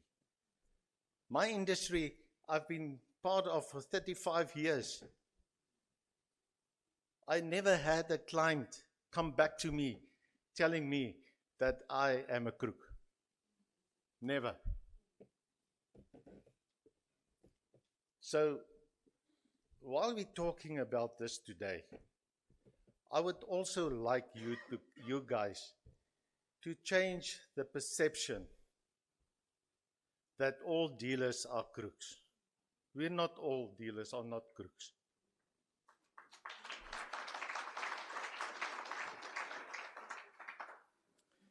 We also have our challenges. You know, one of the previous speakers mentioned, and I think it was the captain, and I'm picking on you, Captain. No. The captain said when they inspect vehicles or dealerships, they can see where the vehicle was bought, what price it was bought for, and what's the selling price. And they're making a lot of money.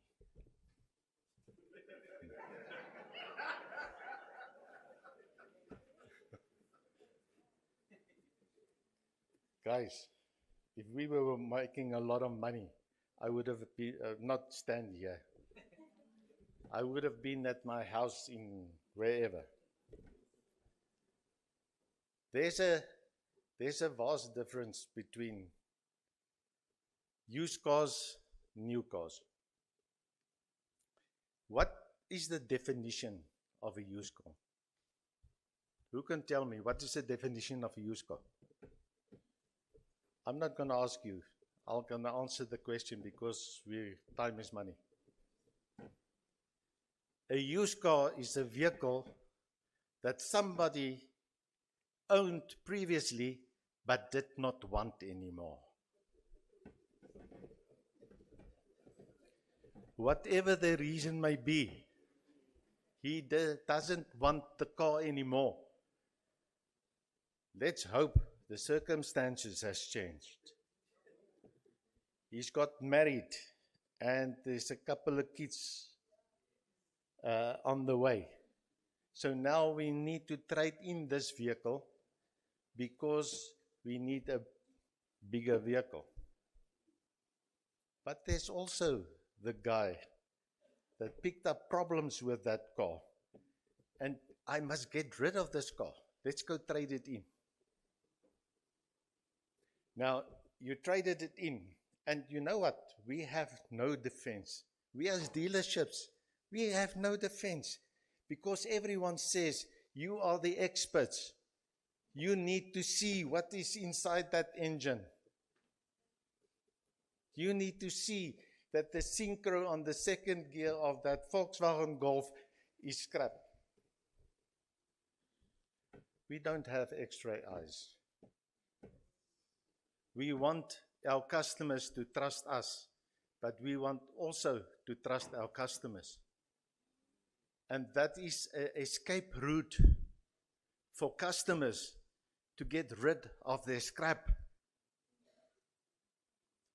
Now I'm the lucky or unlucky one purchasing that vehicle because it was, they put on some makeup and stuff like that, so that the guy looking at the vehicle sees, no, this is nice.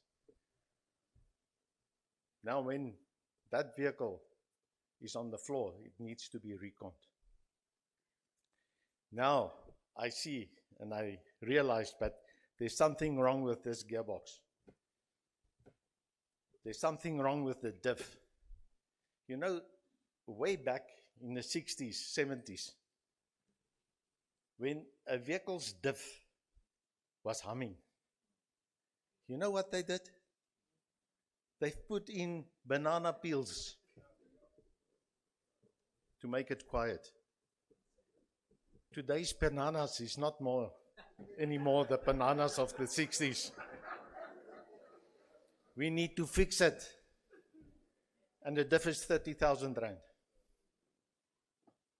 Now you've paid 60,000 rand for the car, but you've got repairs for 30,000 rand. So now that difference between the purchasing price and the selling price is now getting this. You know who's the biggest culprits at the moment in our industry? It is the insurance companies. You know what they do? They insure a vehicle, the vehicle gets in an accident, and they write off the vehicle. But they don't inform the licensing department that that vehicle is a write-off.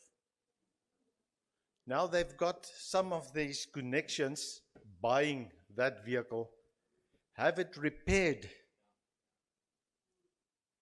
at a panel beating shop that is a reputable one that does an excellent job. And then he comes, trades and sells it at me or to me. And you must excuse if I make faults with this English. I only use English for self-defense sometimes.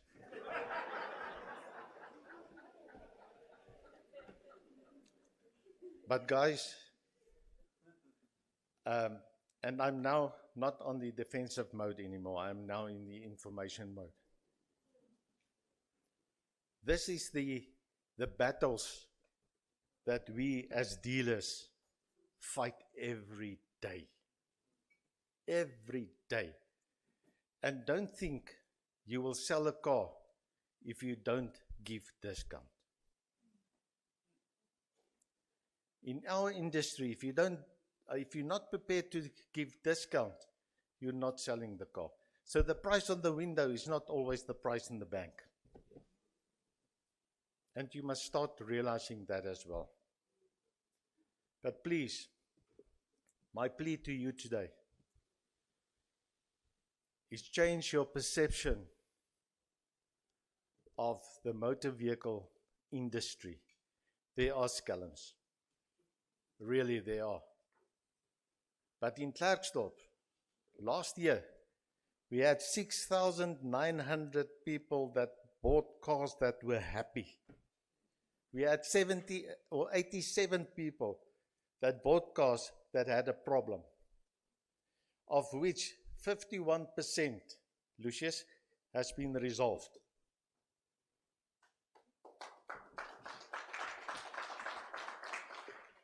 So I will leave you with this. And I'm very glad and honored to be invited to this forum, because I can actually meet all my regulators.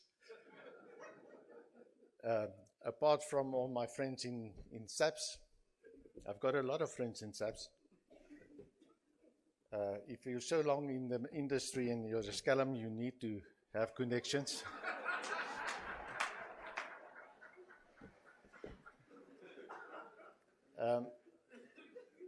I would like to leave you with this.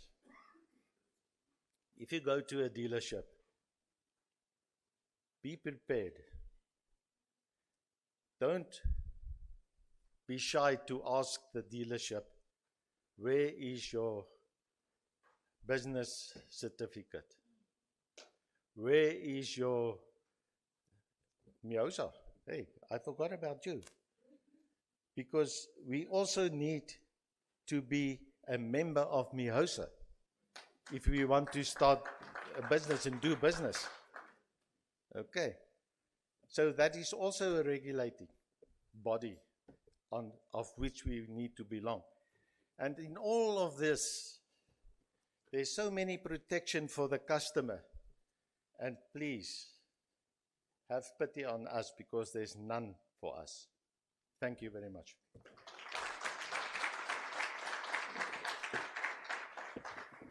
Thanks so much. Let me just get my script here.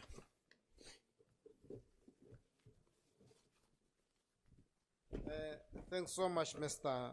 Gronhout. Now I understand why you have behaved like a traditional leader. You have been a chairperson for all these years, except one. So they can't afford to lose you. But thanks very much for your information that you gave us in terms of the challenges that we're experiencing, and I think you have responded very well. 6,900 no complaints, only 87 have complained. So it's not that much. But we really appreciate that your presence. When you invited you, we really wanted you to be here because we've got a lot of problems with motor vehicles, and then we believe that as the chairperson of the dealership association, you should be able to then talk to your members to say that let's comply. And especially if you noted there are so many regulators that are on your neck, you need to find a way to get out of that. Dear ladies and gentlemen, our time is not on our side, but I'll just give 10 minutes for questions. Now I was told my wife always tells me that I'll not go to. Therefore, I know that I have 1 hour behind schedule, but let's just allow for maybe 2 or 3 questions if there are. I'll appreciate that. I hope I saw to get that.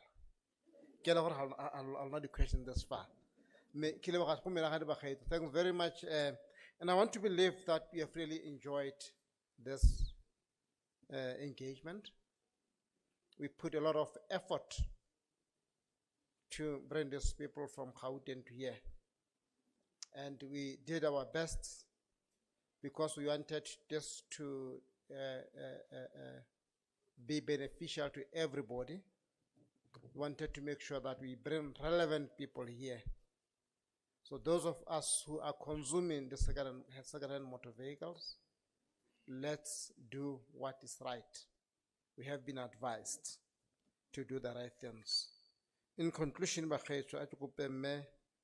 Memma Davis as the MMC for local government from local economic and rural development from JB Max to give us a vote of thanks on what we have done for a day.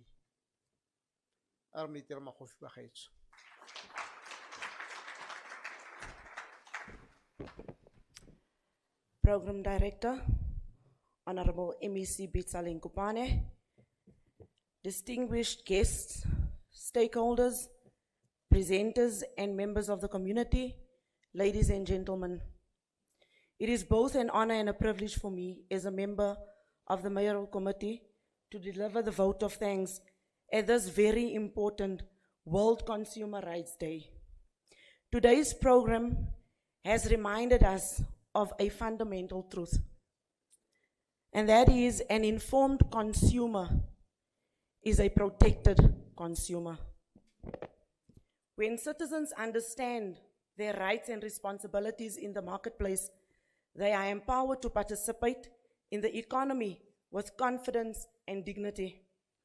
Allow me to first extend our deepest appreciation to our Honorable MEC Bita Lenkopane for honoring us with a presence and for delivering a powerful keynote address. Your leadership continues to strengthen consumer protection and economic justice across the Northwest Province. We also extend sincere gratitude to all our distinguished presenters and panelists from the National Credit Regulator, the National Consumer Tribunal, the Motor Industry Ombudsman, law enforcement, and industry representatives. Your expertise and guidance today have contributed greatly to raising awareness about consumer protection, fair business practices, and regulatory compliance. To the program director, thank you for steering today's proceedings with professionalism and excellence. I would also like to commend DDECT,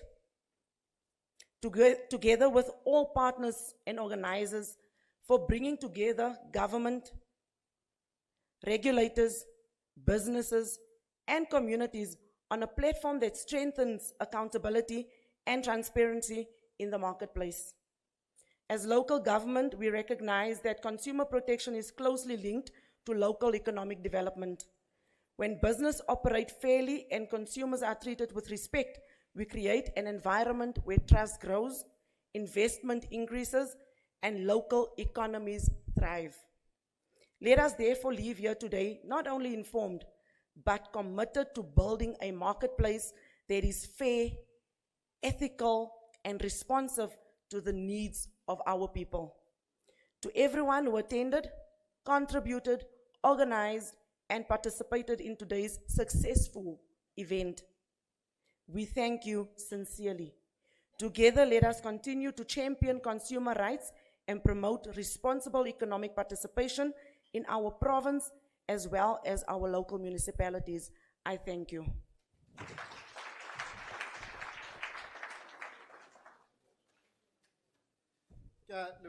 Davis, I don't normally want to stay in the front. I normally prefer to stay at the back. You know, if you want to see people talking, people who are at the back. One day I was at the back. Then there was a program director, he just delayed the program. Then he said, hey, that's why it was for the first time that I wore a suit today, but I normally wear a suit because of that. They say, how much but this guy is just wasting our time for the whole day. But I really want to believe that apart from me, you have really enjoyed the presenters today. You have really grasped the message that we have received. And how we get a message. So let's go and implement what we have learned today. With those few words, Mekumo Tawana, who's our acting chief director for business regulation, to just direct us for a Hari Trafa, how do you go out, whether she will feed us or not. Let's just listen to her. But colleagues, after she will say what she's gonna say, we remain seated until instructed otherwise. Thank you. Good afternoon. I guess Rel Soko shouldn't even have said I am the acting to just announce food, really. Well, I guess that's the most important thing for the day. And thank you so much for directing the program, Rel Soko. We really appreciate. You've been a wonderful audience as well. We really appreciate your presence and thank you so much. We're going to have many more. Every year we're going to celebrate. We're going to up the standards. But thank you so much. You've been a wonderful audience. You will see on your tables there are plates. You've got your side plate. You've got your main plate. You're going to go through lines. These lines, the first lines will go first out, dish up, and then come back. The only plates that are out there are dessert dishes. Please take your plate or you will not be able to dish out. So we're going to ask the first table to go through to be able to dish up, and then as they come back, the second row of tables will go out. We are avoiding, the place is small, we're avoiding that everybody goes out. It's going to be a stampede, please. We're going to feed all of you. You can have seconds, thirds, and fourths. So everybody's got food. So please, board members, Relotsogo can be able to join MEC at the room. Yeah, and then, so can we just start with the first row? Please stand up, and then you can be able to be ushered out. And then the rest can remain seated, and then as soon as they come back, it's not gonna take long.